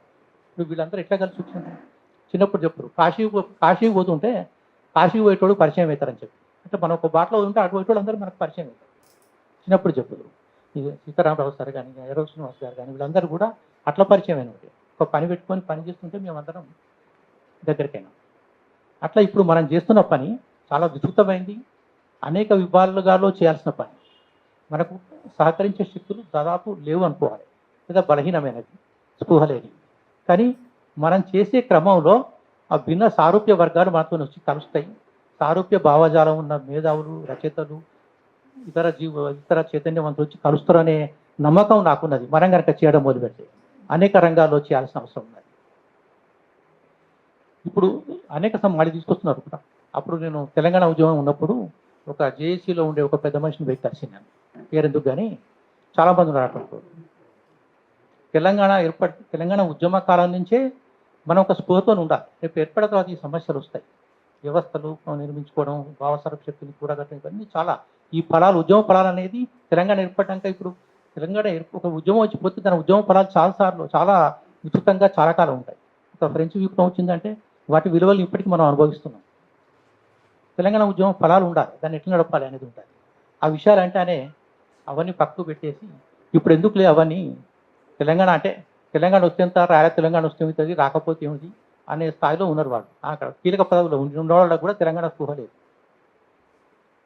పోనీ తెలంగాణ ఇప్పుడు కాదు మనకు కావాల్సింది, ఇదంతా ప్రపంచీకరణ మన సమస్య అని చెప్పిన ఆ పెద్ద మనిషి. సరే, ప్రపంచీకరణ సమస్య మరి తెలంగాణ వచ్చిన తర్వాత ప్రపంచీకరణ కోసం కొట్లాడుతున్నా అంటే కొట్లాడుతారు. కాంగ్రెస్ నాయకుల కాలాలా పిలిచి ఎదురుతున్నాడు ఇప్పుడు ఆయన. అంటే ఇటువంటి వాళ్ళు ఉద్యమ సారథులుగా ఉండడం వల్ల, ఉద్యమంలో ముందరు ఉండడం వల్ల తెలంగాణ తెలంగాణ ఉద్యమ ఫలితాలు ప్రజలు అందుకోలేకపోయారు. అందుకని మన సమస్య ఇంకా క్లిష్టంగా మారింది. అది మనకు సామాజిక ఒక అభ్యుదయకరమైన మార్పు ఇంకో అభ్యుదయకరమైన మార్పుకు వ్యతిరేకం ఎప్పుడు కాదు. తెలంగాణ జాతి వికాసం కోసం మనం పోరాడుతుంటే తమిళ జాతికు, ఆంధ్ర జాతికు వ్యతిరేకం కాదు. మనం వాళ్ళకు మద్దతు ఇస్తాం అటువంటి ఏమైనా జరుగుతుంది. ఒక తెలంగాణ సామాజిక ఒక అస్తిత్వ పోరాటం జరుగుతుందంటే అది భిన్న సామాజిక శక్తుల అస్తిత్వ పోరాటాలకు వ్యతిరేకం కాదు. తెలంగాణ అస్తిత్వం కోసం పోరాడుతున్నప్పుడు అది ప్రపంచీకరణ వ్యతిరేకమైన పోరాటం ఏం కాదు. కానీ తెలంగాణ పోరాటాన్ని, అస్తిత్వ పోరాటాన్ని అణిగదొక్కడం కోసం, పక్కదార పట్టించడం కోసం ప్రపంచీకరణ ఆ సమస్యలని ముందల పెడితే నమ్మేంత స్థాయిలో మనం ఇప్పుడు లేము. అది మనకు తెలుసు, ఆ సోయున్నది. ఇంకా మనం పోరాటం వాళ్ళ మాటలు నమ్మి పోరాడే పరిస్థితుల్లో తప్పుదోవలసిన అవసరంలో మనకు లేదు. అది ఇంకోటి, ఆంధ్ర వాళ్ళు కౌంటర్ మూవ్మెంట్ జరపడం. వాళ్ళ తెలంగాణను మనం అంటే ఇప్పుడు ఒకటి లెనిన్ అనుకుంటాను, అది మనం ఎర్ర జెండాలు పట్టుకొని పోతే మన శత్రువులు కూడా ఎర్ర జెండాలు పట్టుకొని వస్తాడు అని చెప్పంటారు. మనం తెలంగాణ అనుకుంటూ పోతే మనం ఒక తెలంగాణ సంఘం పెడితే వాళ్ళు 4 తెలంగాణ సంఘాలు పెడతారు, పెట్టి మనకు పుట్టిన ఉద్యమాలు నడుపుతుంటారు. అది తెలంగాణ ఉద్యమ కాలంలో చూసినాం. తర్వాత ఇప్పుడు కూడా ఆ ప్రయత్నాలు జరుగుతున్నాయి. వాళ్ళు ఉన్నారు, ఇప్పటికి కూడా ఉన్నారు, మనకు తెలుసు, వాళ్ళకి తెలుసు. అంటే వాళ్ళకు మీడియా ఉన్నది, వాళ్ళకు ఫైనాన్స్ చేసేవాళ్ళు ఉన్నారు, వాళ్ళు మనకంటే ఎక్కువ మాట్లాడగారు, వాళ్ళకి వినొస్తుంటుంది. మీకు నేను ఇటువంటి పరిస్థితి వస్తుందని చెప్పి నేను ఉద్యమ కాలంలోనే అంటే 2006 ప్రాంతంలో ఒక కవిత వార్తలో రాశాను. నేను ఒక 4 లైన్లు చదువుతాను.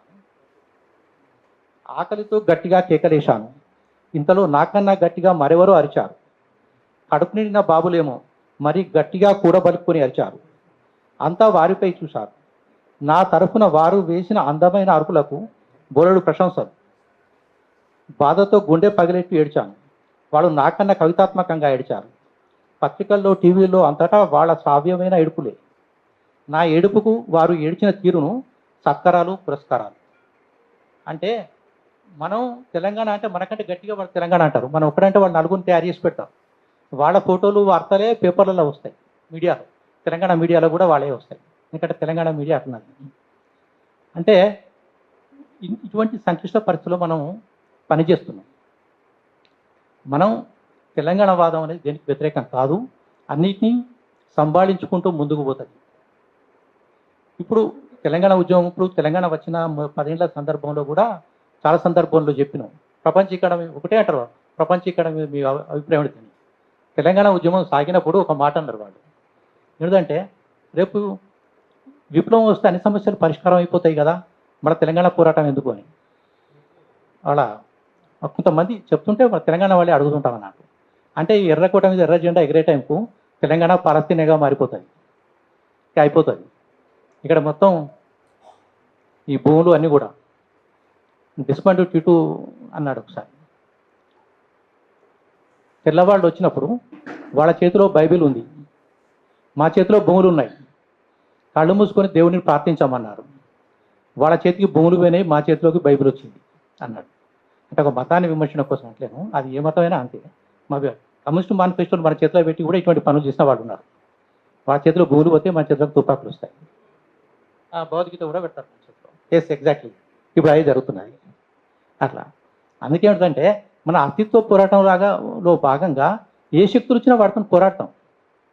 ఇంకోటి అప్పుడు 10 ఏళ్ళైనప్పుడు కూడా చెప్పిన ఏంటంటే, ఆంధ్ర ఇప్పటికి కూడా పాలక వర్గాలు మన తెలంగాణలో తమ ప్రభావాన్ని చూపుతున్నాయి. విభజించి పాలించే తీరు, పక్కదోవ పట్టించడం, మన ప్రాధాన్యాలు కాక వాళ్ళ ప్రాధాన్యాలు చేయడం, రాజకీయంగా మనల్ని అడగదొక్కడం, ఇవన్నీ చేస్తున్నారు. మనం వాళ్ళని వ్యతిరేకిస్తాం. అయితే మరి ప్రపంచీకరణ సంగతి ఏమిటి అంటారు? ఆంధ్ర పాలకులు కానీ, కేంద్ర పాలకులు కానీ, ప్రపంచీకరణ శక్తులు కానీ వీళ్ళెవ్వరూ వేరువేరు కాదు, అన్నీ ఒకటే. ఓసారి తెరచాటుకు కలుస్తాయి, ఓసారి తెర ముందుకు వచ్చి కలుస్తాయి.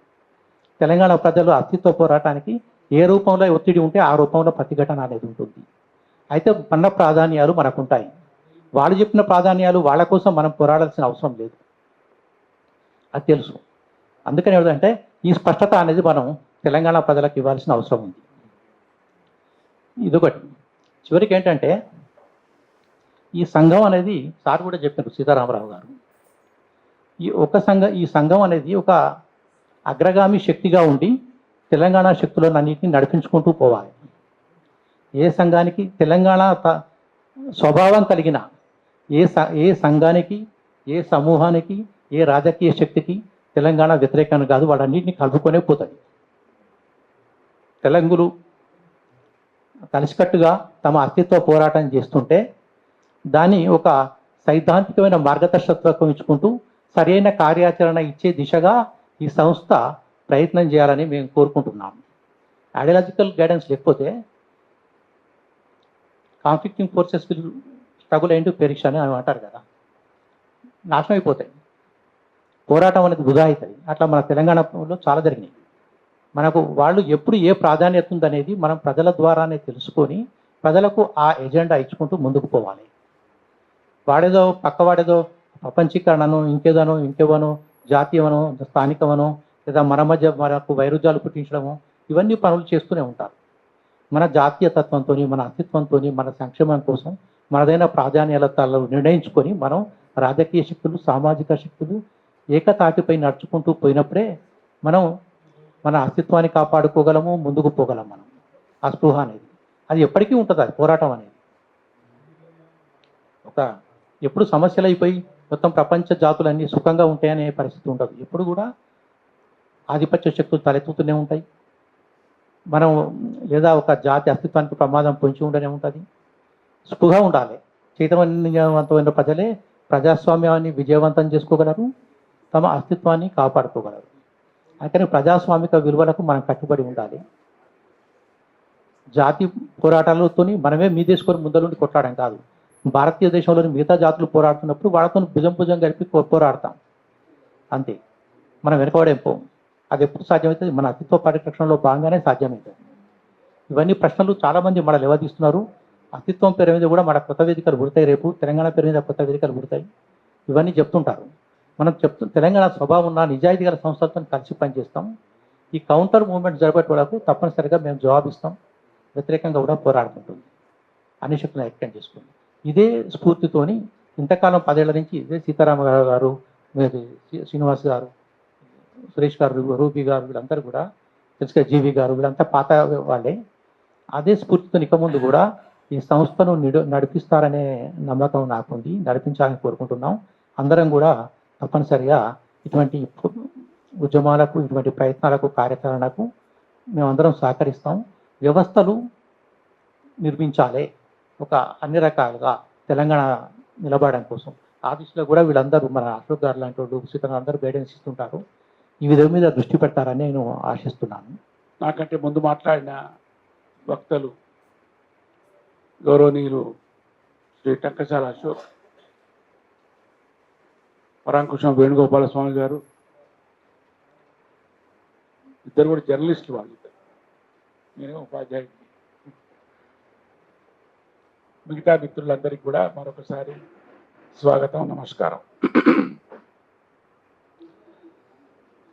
లాస్ట్కు మాట్లాడే వారికి ఒక అడ్వాంటేజ్ ఏమిటంటే my job is made easy. చాలామంది, మా ఇద్దరు మిత్రులు కూడా నేను మాట్లాడాల్సిన విషయాలను చాలా మాట్లాడారు. చాలా సమగ్రంగా, చాలా విశ్లేషణాత్మకంగా, చాలా వివరంగా, సవివరంగా మాట్లాడడం జరిగింది.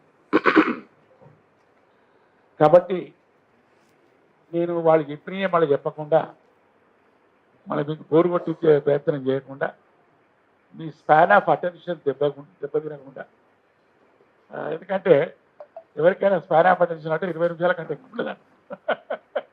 అంటే చాలా కాన్సన్ట్రేటెడ్గా, అటెంటివ్గా వినే శక్తి అనేది as per the scientist, psychologist ప్రకారం 20 to 25 మినిట్స్. తర్వాత అది ఇక లాగాలి. అంటే the intention is 45 minutes. 25 minutes మాట్లాడిన తర్వాత must allow them for the discussion. That is the purpose. అది జరుగుతలేదు అనుకోండి, వన్ సైడ్. సరే, దట్ ఈస్ డిఫరెంట్ ఇష్యూ. విషయం ఏమిటంటే చాలామంది ఇవాళ మనం ఈ తెలంగాణ అధ్యయన సమాలోచన కేంద్రం టాస్క్, ఈ అబ్రివేషన్ ఇంగ్లీష్లో ఉన్నది, దాని వివరణ తెలుగులో ఉన్నది. కరెక్ట్గా సరిపోయింది అయినప్పటికీ కూడా బాగుంది. అయితే దీని ఆవిర్భావానికి మూల కారణం మన జయశంకర్ గారి అభిప్రాయం. సరే, మన మధ్య లేరు కానీ జయశంకర్ గారు చాలా విషయాలు చెప్పారు. వారికి ఉన్న సుదీర్ఘమైన అనుభవంతో తన జీవితకాలం మొత్తం కూడా ఈ తెలంగాణ కోసమే ఆయన పనిచేసిండు. పాపం దురదృష్టవశాత్తు తెలంగాణ రాష్ట్రం ఏర్పడక ముందే చనిపోయాడు. అది మనం పాపం చూడలే ఆయన.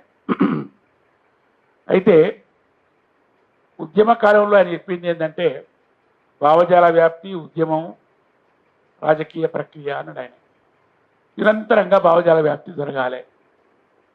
రెండవది, భావజాల వ్యాప్తితో పాటు ఉద్యమం నడుస్తూ ఉంటుంది ప్రజల్లో. అవసరమైతే ఉద్యమం వస్తుంది. దానికి అనుగుణంగా రాజకీయాలు, రాజకీయ ప్రక్రియ కూడా జరుగుతుంది. ఎన్నికలు కావచ్చు, పార్లమెంట్లో డిస్కషన్ కావచ్చు, ఇంకా రకరకాల కార్యక్రమాలు అవి పొలిటికల్ పార్టీలు నిర్వహిస్తాయి. మనదేమో ఇది ప్రజా సంఘం, పౌర సమాజ సంఘం. మనం రాజకీయ కార్యాచరణ చేయలేం, కానీ రాజకీయ కార్యాచరణ చేసే వాళ్లకు, మనకు నచ్చిన వాళ్లకు మన మద్దతు ప్రకటిస్తాం. అది మనం చేస్తూనే ఉంటాం నిరంతరంగా.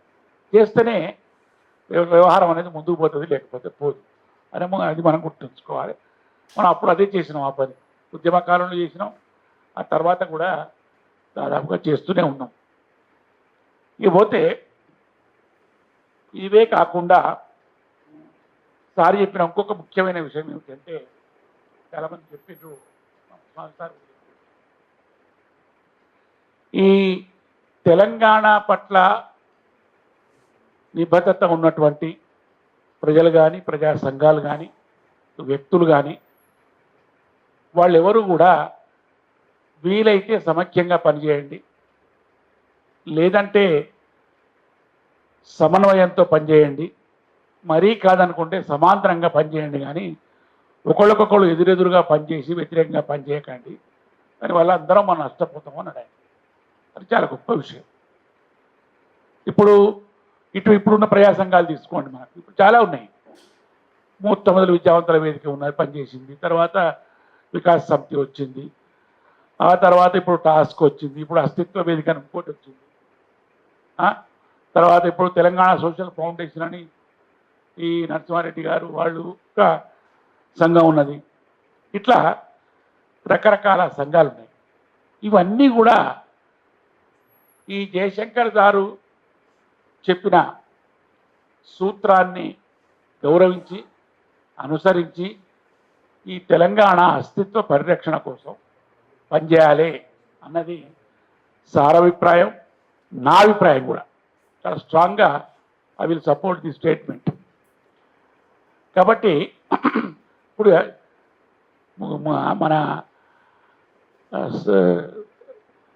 శ్రీనివాస్ కానీ సురేష్ కానీ మాట్లాడినప్పుడు తెలంగాణ రాష్ట్రం ఏర్పడ్డది, మన పరిపాలన మనం చేసుకున్నాం, అంతో ఇంతో అభివృద్ధి సాధించుకున్నాం, ఇవన్నీ జరిగిన తర్వాత కూడా మళ్ళీ అస్తిత్వం గురించి ఆలోచించాల్సిన సమయం ఎందుకు వచ్చింది, ఎందుకు వస్తున్నది అన్నది కూడా మనం చాలా తీవ్రంగా ఆలోచించాల్సిన సమయం ఇది. అశోక్ సార్ కూడా అది చెప్పాడు. ఎందుకు వస్తున్నది అంటే, ఒకటి ఈ internal colonisation of the Telangana, అంతర్గత వలసలాగా మార్చిండ్రు. ఈ ఆంధ్ర వలసవాదులు ఎవరైతే ఉన్నారో ఒక పొంచి ఉన్న పులిలాగా ఈ అస్తిత్వాన్ని దెబ్బతీయడానికి ప్రయత్నం చేస్తున్నారు. దానికి తోడు మన శ్రీధర్ దేశపాండే రాసిన మంచివి, ఇది పొంచి ఉన్న పులి, ఈ అస్తిత్వానికి ప్రమాదం అనేది ఇప్పుడున్న మన రాష్ట్రంలో ప్రభుత్వం నడిపిస్తున్నటువంటి రాజకీయ నాయకత్వానికి తోడు వీళ్ళు ఆంధ్ర వలసవాదుల ప్రయోజనాలు కాపాడడానికి ప్రయత్నం చేయడమే కాకుండా వీళ్లకు జాతీయ స్థాయిలో ఉన్న మతవాద శక్తులు కూడా తోడైనవి. ఈ రెండు కలిసినాయి కాబట్టే ఈ అస్తిత్వానికి అనేది చాలా తీవ్రమైన ప్రమాదం ఏర్పడ్డది. అది మనం గుర్తించాల్సిన అవసరం. మరి దీనికి వ్యతిరేకంగా ఎవరు కార్యాచరణ చేపడతారు, ఇక మనం నిర్ణయించుకోవాలి. ఎవరు కార్యాచరణ చేపడితే వాళ్ళ మనం మద్దతు ఇవ్వాలి. ఇది జయశంకర్ సార్ చెప్పినటువంటి బ్రాడర్ పొలిటికల్ ఫ్రేమ్వర్క్. అంటే ప్రజా సంఘాలకు కానీ సివిల్ సొసైటీ ఆర్గనైజేషన్స్ కానీ నేను ఎప్పటికీ చెప్తా ఉంటా, they can be non partisan, they cannot be A political. మనం నాన్ పార్టిజన్ అంటే ఏ పార్టీకి పక్షపాతం వహించకుండా ఏ పార్టీ పట్ల ఎవరు మంచి చేస్తే మంచి అనాలి, ఎవరు కానీ పాలిటిక్స్ ఉండకూడదు అనేది కరెక్ట్ కాదు. We cannot be A political, we can be non partisan.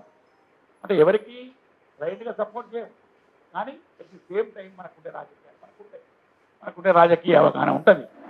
ఎవరైతే ఈ తెలంగాణ అభివృద్ధిని అస్తిత్వాన్ని పరిరక్షించుకోవడానికి ఎవరైతే సరి అయిన రాజకీయాలు నడుపుతారో వాళ్లకు మన మద్దతు ఉంటుంది అన్న విషయాన్ని కూడా మనం గుర్తుపెట్టుకోవాలి.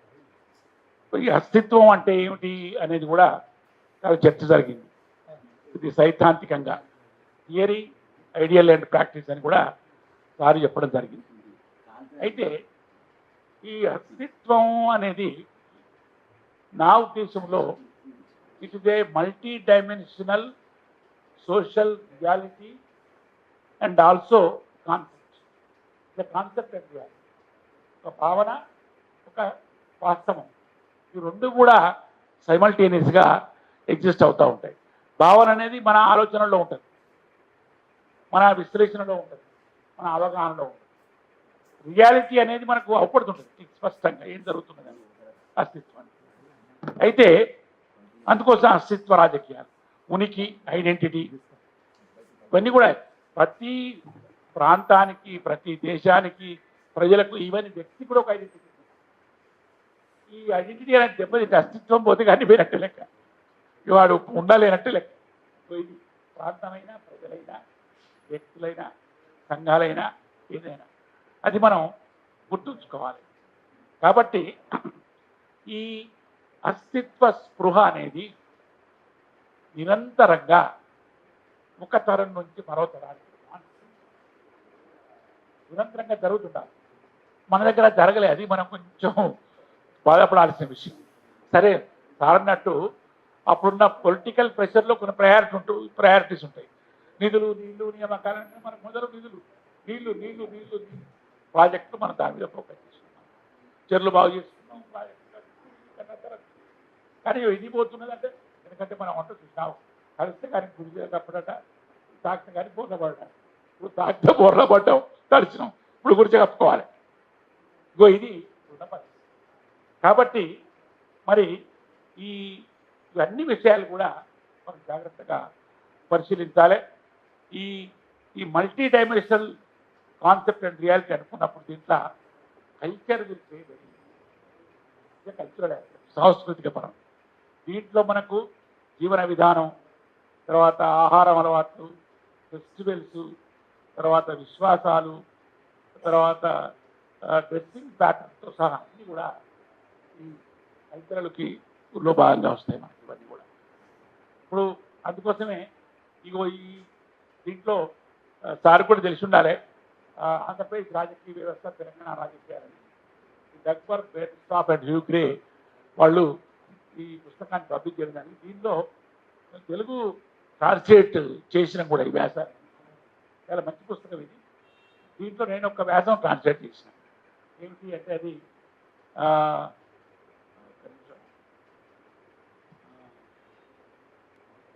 బెర్న్స్టాప్ అనే జర్మన్ సోషాలజిస్ట్ చాలా దాంట్లో ఇవన్నీ కూడా చేస్తాం. కాబట్టి మనం మళ్ళొకసారి ఇప్పుడు చదవాల్సిన సందర్భం వచ్చిందని నా అభిప్రాయం. దాంతోపాటు ఈ కల్చరల్తో పాటు లింగ్విస్టిక్ ఆస్పెక్ట్స్, భాషాపరమైనది, దాంట్లో మన భాష, యాస, సాహిత్యం ఇవన్నీ కూడా దాంట్లో వస్తాయి. సరే పాటలు, కథలు, జియోగ్రాఫికల్ ఆస్పెక్ట్ కూడా, భౌగోళిక పరమైన. సరే మన తెలంగాణ భౌగోళిక అంటే మన నదులు తీసుకున్నాయి, ప్రాంతం తీసుకున్నాయి. అందుకోసమే చారిత్రకంగా ఆలోచిస్తే సముద్రాల వంటి చెర్లు నిర్మించారు మన పాలకులు. ఇక్కడ కాకతీయులు కావచ్చు, తర్వాత ఆసంప్రాయులు కావచ్చు, అంతకు ముందున్న వాళ్ళు కావచ్చు, పెద్ద పెద్ద చెరువు, కడప సముద్రం, గణపూర్ చెరువు, తర్వాత ఉదయ సముద్రం నల్గొండల పెద్ద చెరువు. ప్రధానమైన కాబట్టి అందుకోసమే మనం మొదటి చెర్లను తీసుకుంటాం తెలంగాణ రాష్ట్రం. అంతేకాకుండా సామాజిక ఆర్థిక పరంగా దాంట్లో వచ్చిన మన ఏం పంటలు పండుతున్నాయి, మన ఆర్థిక పరిస్థితి ఎట్లా ఉన్నది, రైతులది, ఇవన్నీ కూడా. తర్వాత పొలిటికల్ డైమెన్షన్, రాజకీయంగా మన తెలంగాణ ప్రజలు ఏ ప్రాంతం వాళ్ళైనా ఎట్లా రాజకీయ విశ్వాసాలు ఎట్లా ఉంటాయి, రాజకీయ ఆలోచన ఎట్లా ఉంటుంది, వాళ్ళు చాలా అగ్రెసివ్గా ఉంటారా, శాంతియుతంగా ఉంటారా, ఎట్లా పోతారు, లేదా పరిస్థితులు అనుకూలంగా వాళ్ళు ప్రవర్తించి రాజకీయ వ్యూహాలు తీసుకుంటారా, ఇవన్నీ కూడా political dimension and political reality. కాబట్టి దీనికి మనం బెస్ట్ కంపారిజన్ ఏంటంటే నా ఉద్దేశంలో యూరోపియన్ కంట్రీస్. యూరోప్ మొత్తం ఎంత ఉన్నది జాగ్రఫికల్గా తీసుకుంటే మొత్తం కలిపి మన సౌత్ ఇండియా కంటే కూడా చిన్నగా ఉంటుంది యూరోప్, జాగ్రఫికల్గా, భౌగోళికంగా, ప్రాంతం. కానీ ఎన్ని 50 దేశాలు, 50 దేశాలలో ఎన్ని, ప్రతి దేశానికి మనకు స్వంత భాష, స్వంత సంస్కృతి. ముఖ్యంగా France, Germany, Italy, Greek major base, Greek నుంచి అంత స్ప్రెడ్ అయింది. తర్వాత రష్యా, తర్వాత వార్సా, స్పెయిన్. నేను సినిమా చూస్తున్నాను స్పెయిన్లో, అది స్కాండినేవియన్ కంట్రీస్, పూర్తిగా నార్తరన్. ఇవన్నీ చూస్తుంటే నిన్న ఒక సినిమా ఏదో చూస్తుంటే ఈ అక్కడ స్పెయిన్లో ఈ టమాటాలు కొట్టుకుంటూ టమాటాలతోటి ఒక పండుగ టమాటా జనమంతా విడి తప్పుకుంటారు టమాటాలతో. ఇట్లా రకరకాల కల్చరు, రకరకాల 50 దేశాలు, బెల్జియము, నెదర్లాండ్స్, రకరకాల దేశాలు ఖండంలో అంత పెద్ద ప్రతిదీ how did they protect their culture, their existence, their identity వందల సంవత్సరాల నుండి వాడు ప్రొటెక్ట్ చేసుకుంటారు. అదేవిధంగా మన దగ్గర కూడా చేసుకుంటాం. కానీ మనకేమో ఇగో ఈ పక్కన కూడా ఎందుకు తెలుసా? అందుకోసమే మనకు చంద్రబాబు ఉన్నంత కాలం వాడు ఆగర్భ శత్రువు మనకు.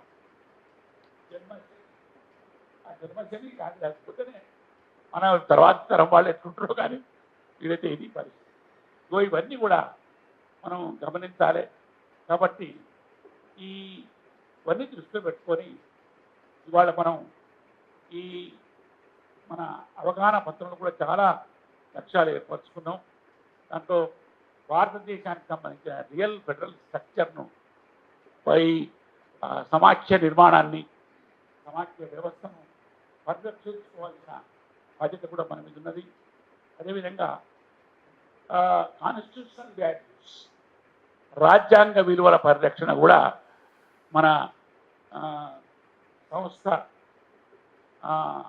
అధ్యయనంలో, సమాలోచనలో, కార్యాచరణలో భాగం కావాలి. అదేవిధంగా మరొక దగ్గర అంటుండ్రి ఈ ప్రతి ఇంట్లో భగవద్గీత మంచిదే, భగవద్గీత మంచని ఎవడొద్దున్నాడు, మనం కాదంటే. దాంతోపాటు రాజ్యాంగ పుస్తకం కూడా పంచండి. ఆ చిన్నది ప్యాకెట్ కాన్స్టిట్యూషన్ కూడా వచ్చినాయి పుస్తకాలు. సార్ అశోక్ సార్, కాన్స్టిట్యూషన్ చిన్నవి నాకు కూడా పంచాలి. ఇప్పుడు అది మస్తే కనీసం అది కూడా చదువుకొని, భగవద్గీత కూడా చదువుకొని, పురాణ చరిత్ర చదువుకొని, బైబిల్ చదువుకొని, రాజ్యాంగం కూడా చదువుకోమంటున్నాం. మనం రాజ్యాంగం చదువుకుంటే ఈ దేశాల ప్రభుత్వం, దేశం ఏంటి, కేంద్ర ప్రభుత్వం ఏంటి, ఎవరికి ఏం చేయాలి, ఎవరికి ఏం చేయాలి, సమానత్వం, ఈ పైసలు ఎట్లా డివైడ్ చేయాలి, ప్రభుత్వాలు ఎట్లా పనిచేయాలి, ఇవన్నీ కూడా తెలుస్తాయి కదా. ఇటువంటి అన్నీ కూడా మనం చేపట్టాల్సిన ఉన్నది.